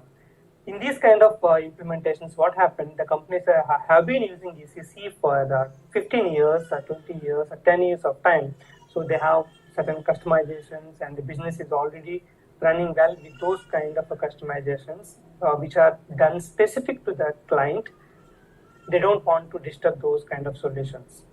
And few of the customizations, S4HANA is replacing with standard solution. So those customizations can be dropped, but there are core customizations are done for the client during ECC time. The business doesn't want to disturb those things. You can see here ECC to S4 HANA without much disturbing the existing solutions. So they are not going to disturb the existing solutions, and they want to use the S4 HANA capabilities or the speed up because of the tables or Fury apps. They want to use it, but they don't want to disturb certain kind of reports or certain kind of enhancements, certain kind of interfaces they did with their other systems. So then that will be called as a brownfield implementation. So at high level, if you are going for a fresh S4 HANA implementation where there is no ECC concept at all, it will be a greenfield implementation. And if they are migrating from ECC to S4 HANA, then it will be a brownfield implementation. Next, rollout projects. The rollout projects that we discussed multiple times in ECC time also. So a company has implemented S4 HANA. For example, they have their own main branch in US. They started first implementation. Then later, they have branches in UK, India, and Germany. Every country they have a certain kind of the same business they are running in different countries. And they will roll out the main template. They will roll out into each country. But we know, right, when you go for each country, there will be localization based on the local taxation or local shipping policies. They will need certain kind of additional requirements. So the standard template will be used as a rollout, but based on the localization requirements, different forms, different reports, different enhancements, they are using certain kind of third-party systems for their warehouse activities or for transportation activities. Those kind of interfaces, the localization needs to be taken care. So the main template will be rolled out, but the localization needs to be taken care. So you will get these kind of projects. So the rollout projects are at high level, it is same in ECC and S4 HANA. In name wise, I mean. Upgrade projects. Upgrade projects are mainly like there are few companies have already implemented S4 HANA during 1809 or like 2019, 17, 16. So during that time they implemented. Now they want to migrate to the latest version. Currently we have S4 HANA 2022 is the current latest version in the market. They want to migrate from 1809 to 2022. At that point of time, those projects will be called as a upgrade projects. The fifth type will be support projects. This is again like how we know about ECC. Company has implemented S4 HANA and their application support team, the AMS team will be supporting those clients based on the provided solutions. And in these kind of support projects, as you know that if the business is having any new requirements or business is having certain kind of complexity in the existing solution or business is expecting certain changes in the solution, at that point of time, the support team will work on enhancements and changes in the existing design also. So these are support projects. These are the top 5 according to my knowledge and according to my analysis. These are the 5 kind of projects which you can work when you go for any S4 HANA project in coming days. Okay. So there are 6, 7 like small things. Like I mentioned that in the support they got some 10 requirements, and all the 10 requirements the project can decide. Like the management can decide. Okay, let's do this 10 in projects. What you call 10 developments into one mini project, and that for that mini project they can hire you. At that point of time, you will work on the enhancements and the changes. Only you will work on that. Okay. They can follow mostly this the greenfield kind of a rollout approach they can follow, or else they don't have any rollout. All companies are going to use those enhancements so that you will only work based on the object by object preparing functional specification and providing, and then do the development, testing, and move to production. All these processes will be followed. So sometimes it is only some data. So the business is going to take some few new products to manufacture. So they want new production orders and the new master data. So that kind of mini projects also can come. This is the way how you can plan your preparation based on the type of implementation, the type of project you are going to get in your next role. New company or existing company, you're changing one project to another project. So people may use different words like what is greenfield, what is brownfield. So these are the area like how you can understand what kind of project. I hope this video has given you a good understanding. Definitely, I will plan based on the requirements, based on my thought process. If I feel that there is a separate video required only for greenfield implementation and only for brownfield implementation, definitely I will plan with high-level activities. Keep supporting me by sharing our videos with your circle. And before leaving, please subscribe to our channel. Thank you. Signing off, Ganesh Padala. We go to my purchase orders and we are going to give shipping point 1730. Then click on purchase orders and shipping rule we are going to give 3 for the calculation rule. Then click enter. Delivery date is filled and input the 45 00 0085. This is only for learning purpose, but you have to take your own S/4HANA practice system and do your setup and practice it. Then click on execute.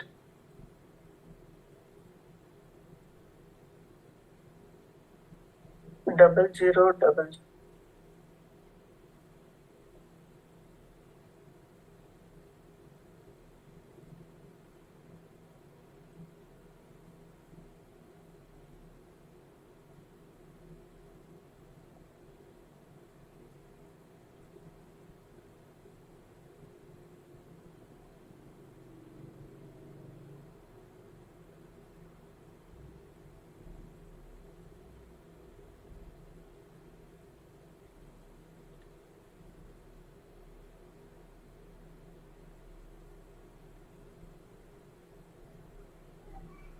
Hi everyone. In this video, I'm going to tell about how to delete multiple purchase requisitions in bulk. So generally, the purchase requisitions, if you are creating with MRP run, so the PRs were created and later you made certain changes to your reorder point, or else there are multiple sales orders were deleted, or you put it rejection because you don't want to sell those materials to your customer. At that point of time, you wanted to delete all those purchase requisitions. We generally go for MRP run. If you run MRP, then system will delete unwanted purchase requisitions which are not required based on your requirement, either it is a reorder point or sales order. But certain times you cannot run MRP for all the materials. You might have 5,000 materials or 10,000 materials. You may get many other purchase requisitions. So you have list of purchase requisitions and you want to delete in mass. And MRP run you may do for certain materials or a bulk, maybe once in a month. It may have some more time. You want to delete all these purchase requisitions. How can we delete? Whether it is created through MRP or it is created manually. So in this video, we are going to see that how to delete in bulk.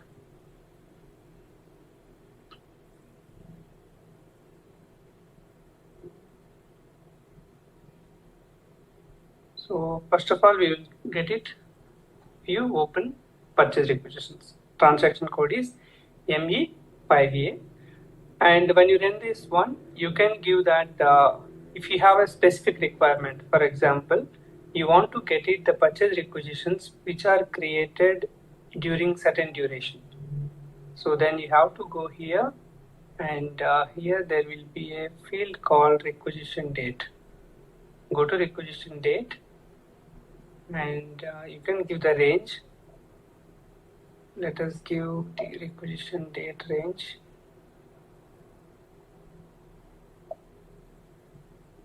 October 1st, 2022 to October 5th, 2024.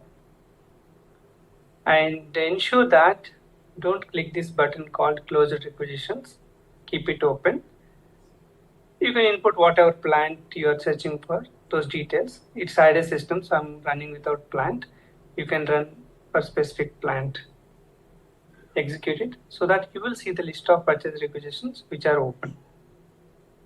Okay, for our testing purpose, we can take few purchase requisitions.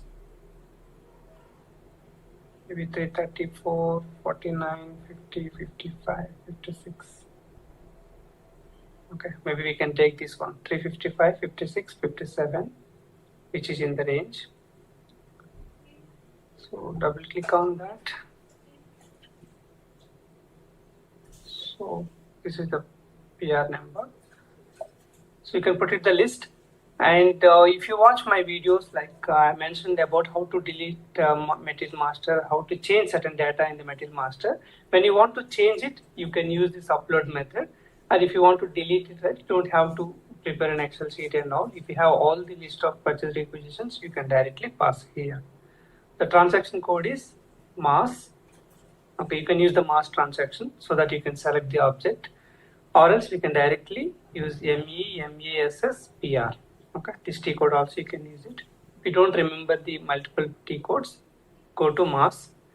Once you go to the mass transaction, here there will be object types. Here you will see the BUS 2105. The business object 2105 is for purchase requisition. And here the IBAN, only one table will be available. Select that table and click on execute. I was mentioning this import file also you can use it. For deletion, you can directly do it because same value we are passing for all the purchase requisitions. So if you have a multiple purchase requisitions, you can pass like this. I'm testing for 3 PRs, and if you have too many, you can use this button. You can give some 5,000, 8,000 PRs, 10,000 PRs also. You can input and click on this clip, upload from clipboard. So give the purchase requisitions and click on execute it. So system will show you the purchase requisitions automatically selected. Now click on this button called select fields. Once you click on the select fields, you will see all the fields here. Click on deletion indicator and click on this choose button. Then deletion indicator is selected, then click on continue. You can see here, so deletion indicator is available. Give the value called X, click enter. Then you have to select this column. So you can see here, click on select. After that, there is a button called perform mass change. So once you click on this button, whether you have 5,000 or 8,000, the text value will be copied to all the entries you have given here. Then click save button. So PR is saved, 55, 56 and 57. So this is the 55. Before we perform, nothing was there here. Now you can refresh. See here, deletion. 56,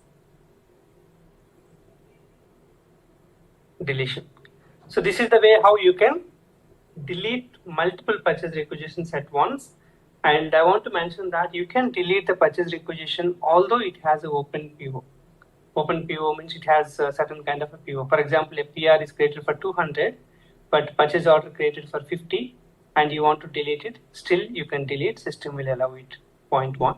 And another point I want to highlight. For example, if your PR is created through MTO sales order, make to order sales order, or a third party sales order, at that point of time, system will not allow you to delete because you have to put the rejection to your sales order.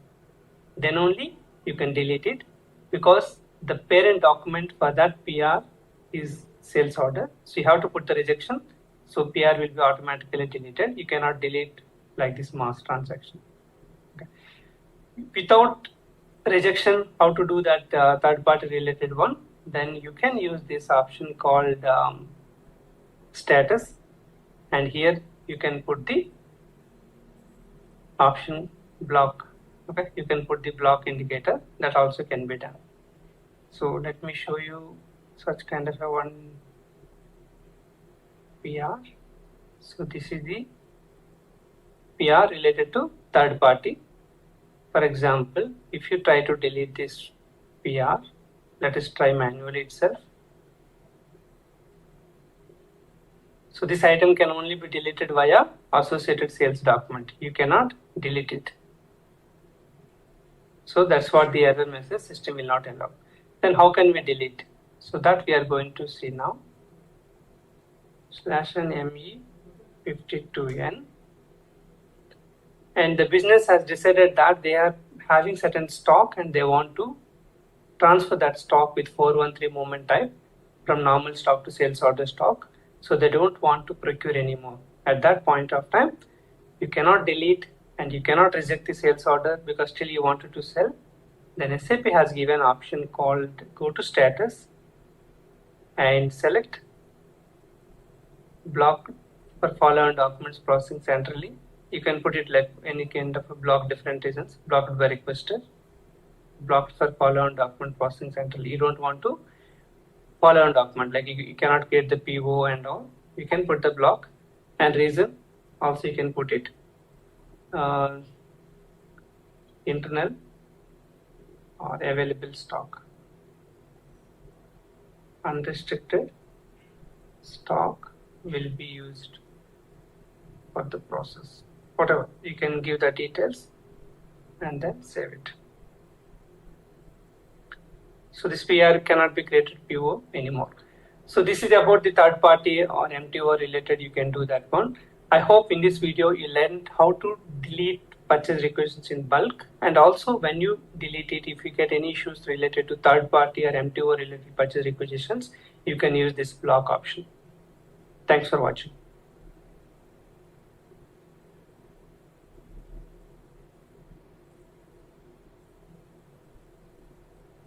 Hi everyone, good morning. I hope all of you are doing good. In this video, I'm going to tell you about ChatGPT. Okay, if you have some query in SAP and how you can use the ChatGPT. So if you want to install, just register, go to Google and you can give ChatGPT. Then you will get this website, chat.openai.com. So I also came like that, and you can register with your email ID. Okay. So your email ID will be like whatever, like you can just input your any of the email ID, and later the premium one, if I take it, then definitely I will make another video, and if I learn something better also I will try to make it. So lot of last few months you hear about the ChatGPT and how it is going to work and all. It's a basic video. As a first initial member, I just tried and even I'm exploring. So when I learn any new things or when I feel something is useful for all of our viewers, then definitely I will make another video. So it's not like one time video. That's why I will keep it like ChatGPT part 1, part 2, part 3. It will be continuous, like our mock interviews, it is going to come. Okay, I'm explaining this basic version. So which I have taken this GPT 3.5. So I want to ask a question to ChatGPT. You can see recommended activities are there, multiple things are there. So click on new chat, and what we are going to ask, what is the outbound type for goods movement to sell the status in SAP. Let's see what ChatGPT is going to give. As of my first update in September 2021, the outbound IDOC type used to send the status for goods movement is SAP, typically the MBGMCR. Okay. We use the same thing for inbound also. This IDOC carries the confirmation or status information related to goods movements in SAP's material management module. However, it's important to note that the SAP systems and configurations can vary, and there might be some customizations or different IDOC types used in specific implementations. If you have access to your SAP system or the relevant SAP documentation, you can verify the exact outbound IDOC type for goods movement status in your specific SAP landscape. It's recommended to consult with your SAP basis or SAP team to get the accurate information for your system. So what observation I can see from this ChatGPT? Generally we get, normally when you do in Google, you will get like MBGMCR, it will take you to SCN posts, or it will take you to few blogs or YouTube channels like our channel or any other channel, it will take it. But here it is giving some information. At the same time, as it is not it cannot say like this is the correct answer, right? So the answer is designed in a smart way that you still consult and you still explore for other opportunities and all. And also in SAP system, if you really wanted to verify an IDOC type, what you're going to do, go to W30 or W60, go to W30 and you don't know anything. Let's take an example. Click on F4. Oh, lot of things are there. Let's click on this. Find, search term, goods, star, moment, star. No. Post goods movement, MBGM CR01. Yes, we are reaching to the. Any other? MBGM CR0 goods movement. MBGM CR reverse.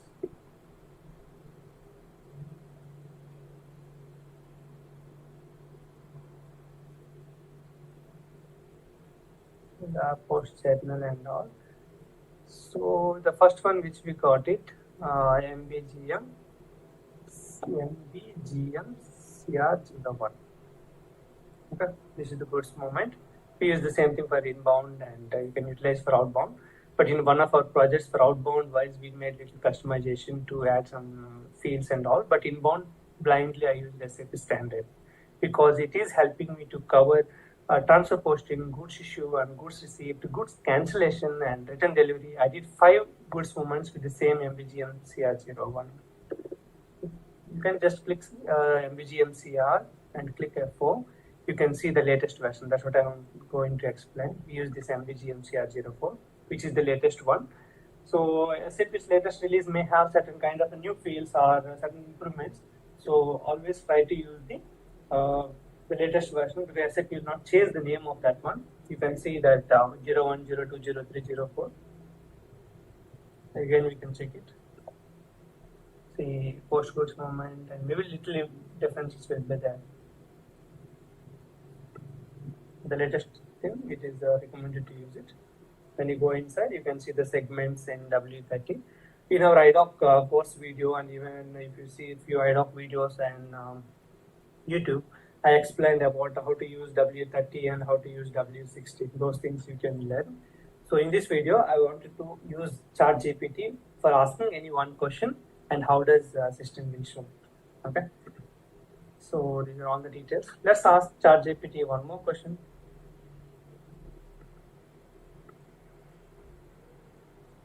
What kind of question we want to ask?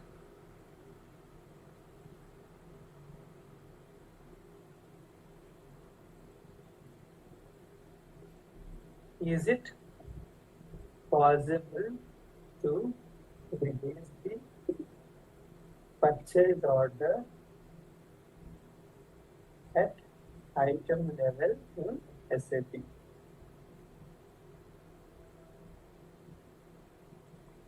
So ChatGPT is reading our question and it is going to get some information.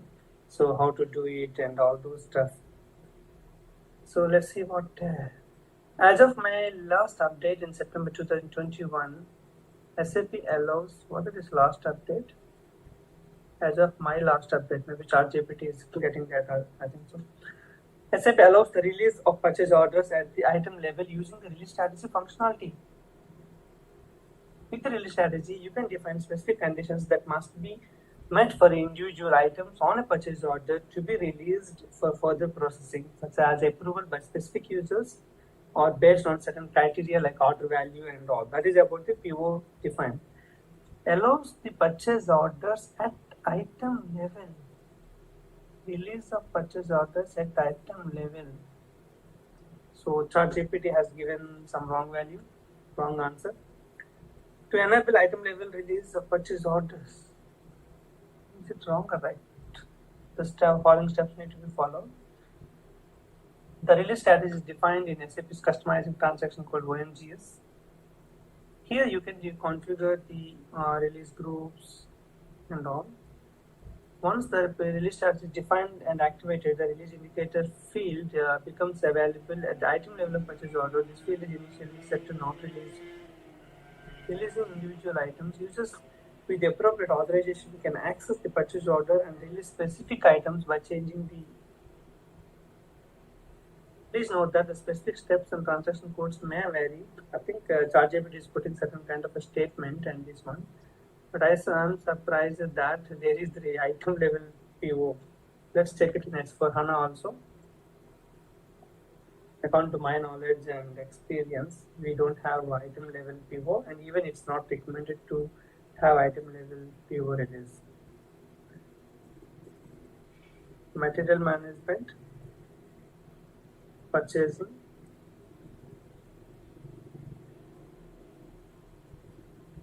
purchase order,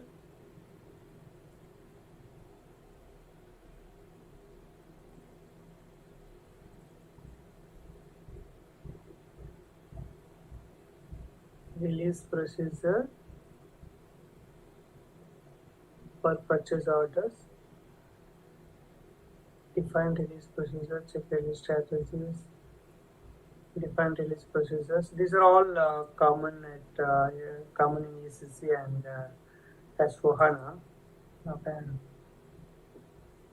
Release block.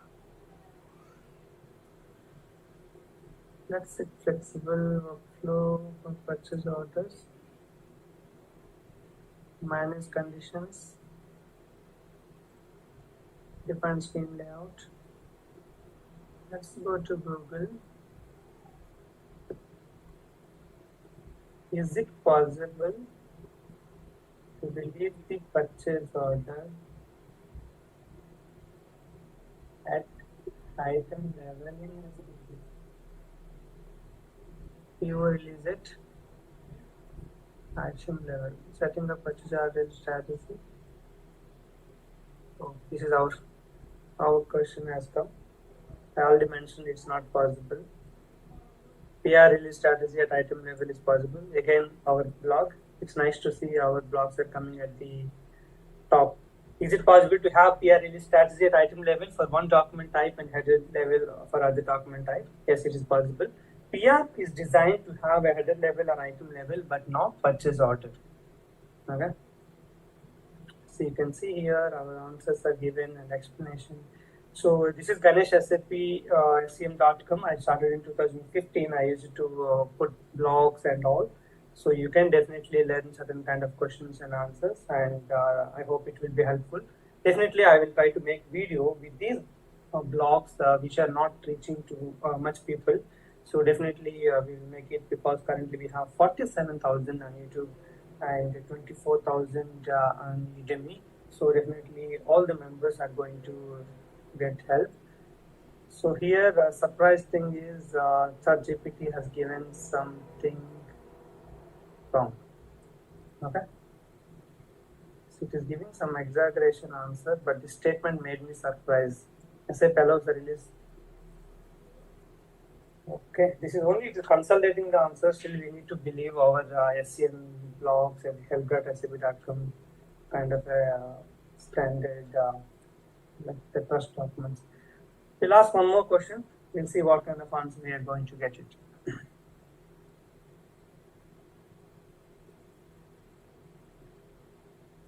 What is the best SAP module to learn to grow in career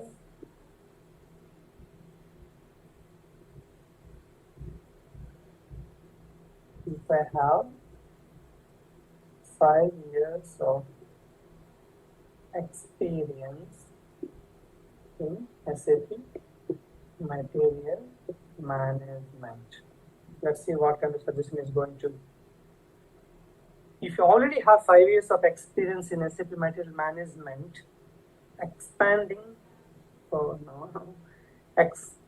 your skill set into another SAP module can be a strategic move to grow in your career and enhance your marketability.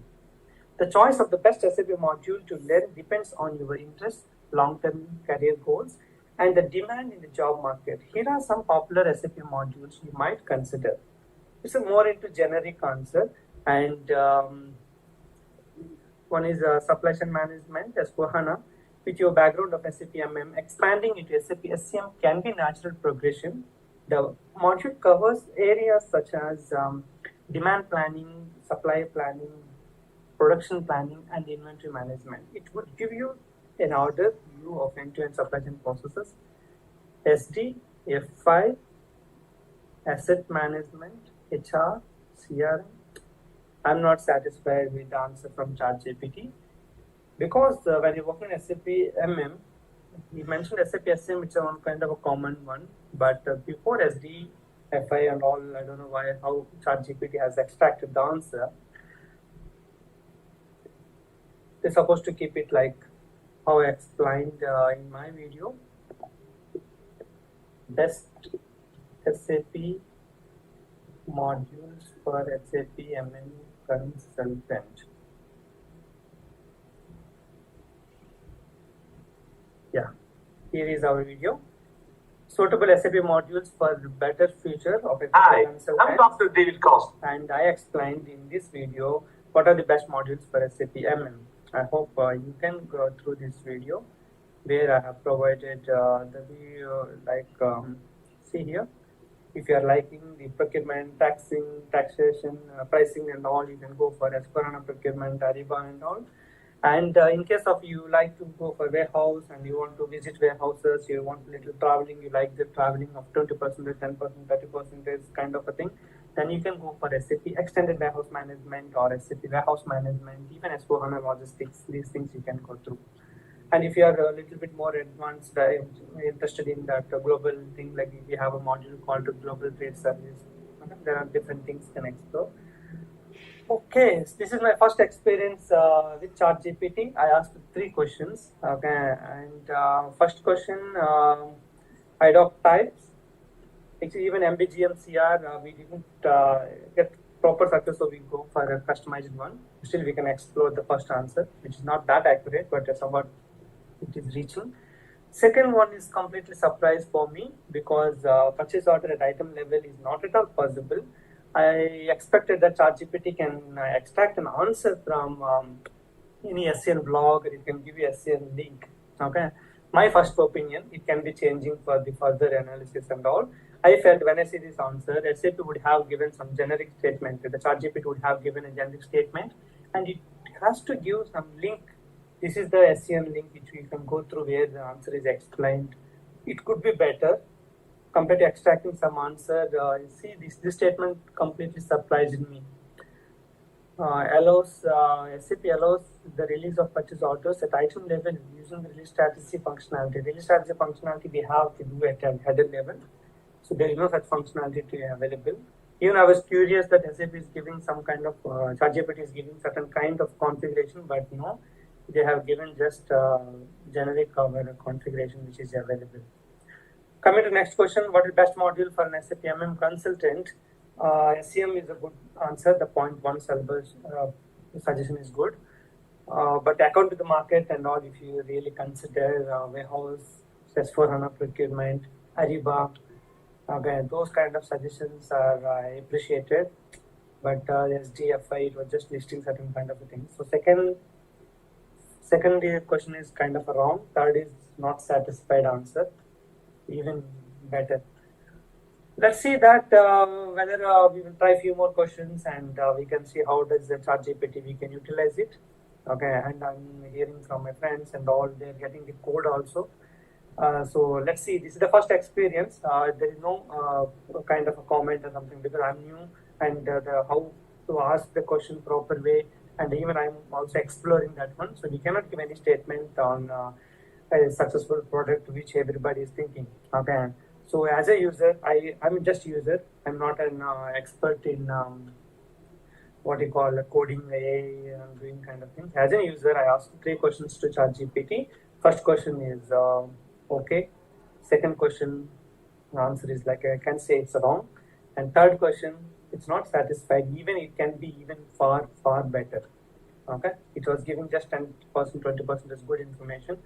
But ask the consultant to learn FI and HCM, CRM. If he has an experienced SAP consultant, if you check with anyone also, no one will suggest you to learn CRM, HCM for an consultant with 5 years of experience. Okay, let's see that one. And also we'll use this. What is this button regenerate? Oh, when you give regenerate, looks like, okay, good. So when you click on the regenerate, what happened? It has improved the answer with SCM, S4HANA procurement with increasing adoption of SAP S4HANA, gaining expertise and supply relationship management. It's not that good, but at least okay. MDZ, IBP, integrated business planning. Okay, now the answer is fine-tuned. Okay, I hope it is also collecting certain answers. If I'm not satisfied with the first answer, I went for the regeneration. Okay, and now we can give like a little better. Let's see that if I click one more regenerate, what exactly will come. SAP Ariba and EWM has come. Okay, when you're clicking the regenerate, the answer is getting fine-tuned. So this is a good learning. Okay, so but the one thing is, how does the order was set? That was, I'm curious on that. So this EWM and S4HANA procurement, it would have come as a first option. Okay, see SRM, Ariba, EWM. So this would have been the first option, I felt. But when you're regenerating, because as a new person, you may not go for regenerate because the whatever answer comes as the first is the best. Generally, we feel it. But still, it's AI to compile all the kind of questions with a single line it is providing, right? I hope they are also improving, and we also try to understand utilization of ChatGPT to grow faster and to grow better. I hope this is a kind of a session to discuss about ChatGPT, how does it work and all. And thanks to all of you for your time, and we'll meet next video. Until that, keep subscribe to our channel and keep sharing our videos. Come to channel and check the playlist. Whatever video you like, whatever video you felt that this guy has explained well, you just share with your friends. We are losing nothing when you share it, but we are going to gain a lot. We are going to help a lot of new people with the same efforts, same content. So keep sharing, keep helping each other. Have a good day.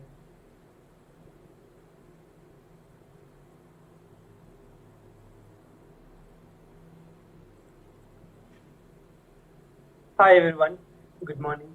I hope all of you are doing good. In this video, I'm going to tell you a few things about S4HANA related interview questions or concepts where we are going to discuss.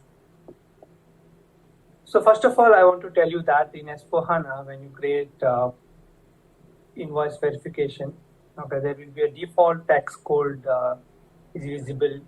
Okay, so I want to tell about what is that setting and where you can configure and at what level you can configure. Those things we are going to check now.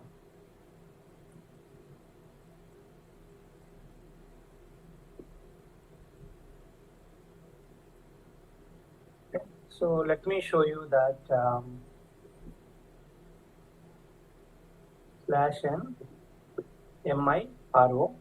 So when you go to mirror transaction code, there will be a text code. For example, 11001. Okay. So let's take another company code 100. So when you go to the company code, okay, you give the company code in invoice verification transaction, then you will see this text code is blank. Okay, sometimes you see the text code, sometimes it is blank. So where can you control? Okay, this is the S4HANA system and S4HANA 2021. These settings are similar like ECC. Okay, but as we are talking about any one new point which is applicable for S4HANA, so I try to highlight that which is new to S4HANA or else it is already same as ECC. Those things I can highlight. Go to SPIO, reference IMG.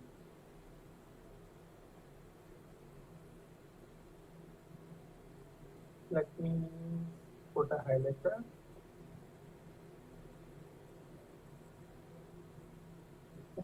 Reference IMG, then go to material management, then go to logistics invoice verification. The settings are related to invoice verification, so it is under logistics invoice verification. Incoming invoice. Here there is a configuration called maintain default values for tax codes. Let's go to the position 1000 and go check the 1000 company code and click on. See here the default tax codes are blank, so that we are getting the blank. Let's take it any one company code which has certain entries. Maybe 1030. Yeah, 1030 has an entry. Go to mirror, and already 1000 is by default is there, right? We want to change it. Then go to edit, switch company code 1030. So once you give 1030, you can observe here the tax code V1 has come by default. So if the business requirement to default certain tax code at the header level, then you need to maintain this configuration, and this configuration can be maintained at header level only. Okay. So yeah, I hope this video has helped you to understand that how can you get this header and how to change a company code, and where is the configuration setting where you can control, and this control is at the company code level but not at the vendor level or something. I hope this video has helped you to understand certain points. If you like the video, and keep sharing and keep spreading knowledge. Thank you.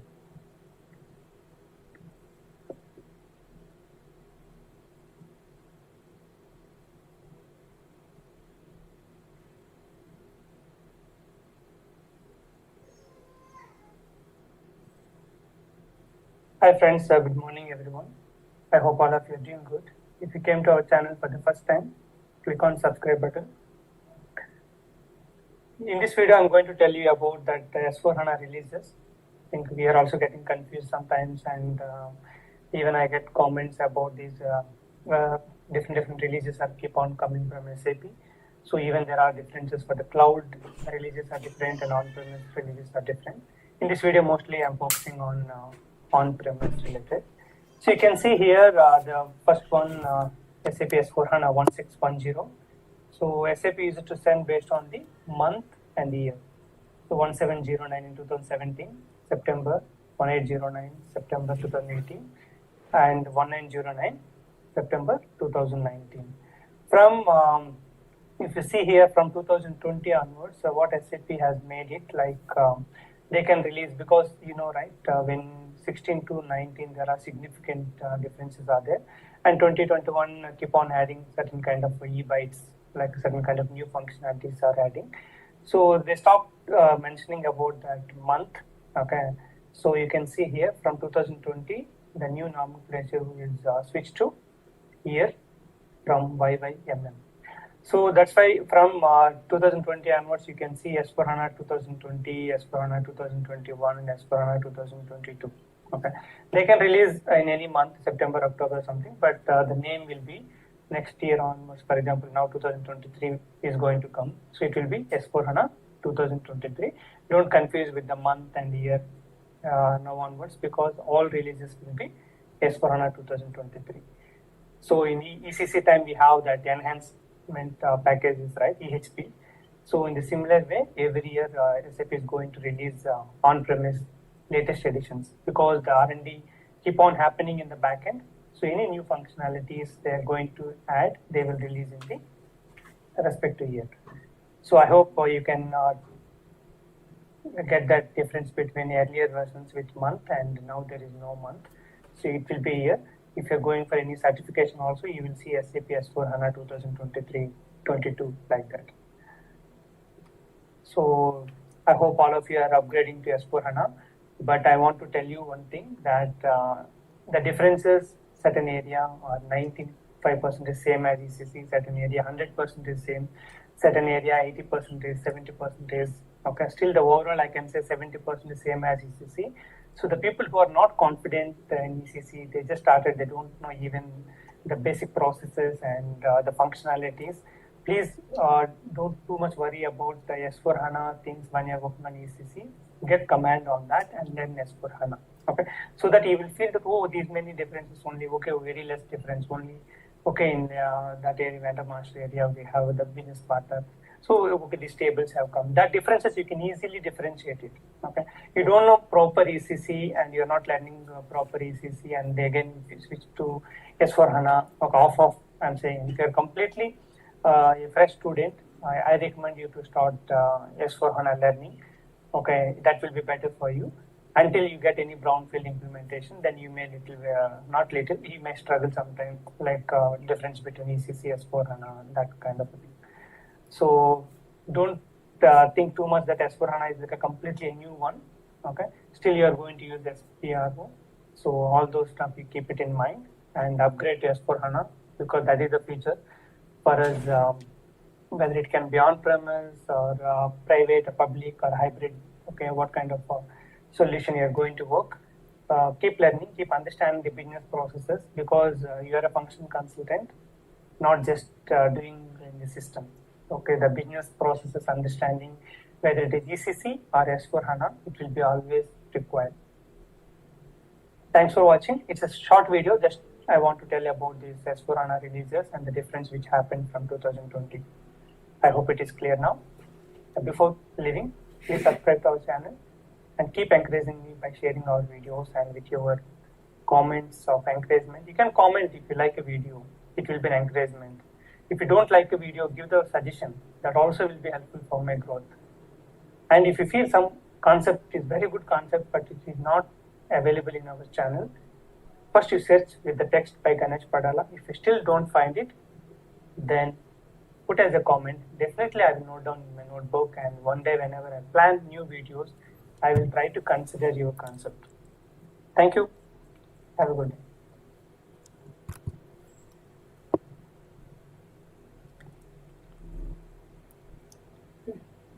Okay, I hope you gained some knowledge and you revised S4HANA videos. I will definitely plan part 2 to complete the remaining videos, maybe on Friday. Okay, happy week ahead, and keep learning, keep sharing. We have around 37 videos, S4HANA videos are there. Come and check this playlist. You can find the videos. I'm sure you will learn something. Thank you, and let's meet with another revision. Thank you.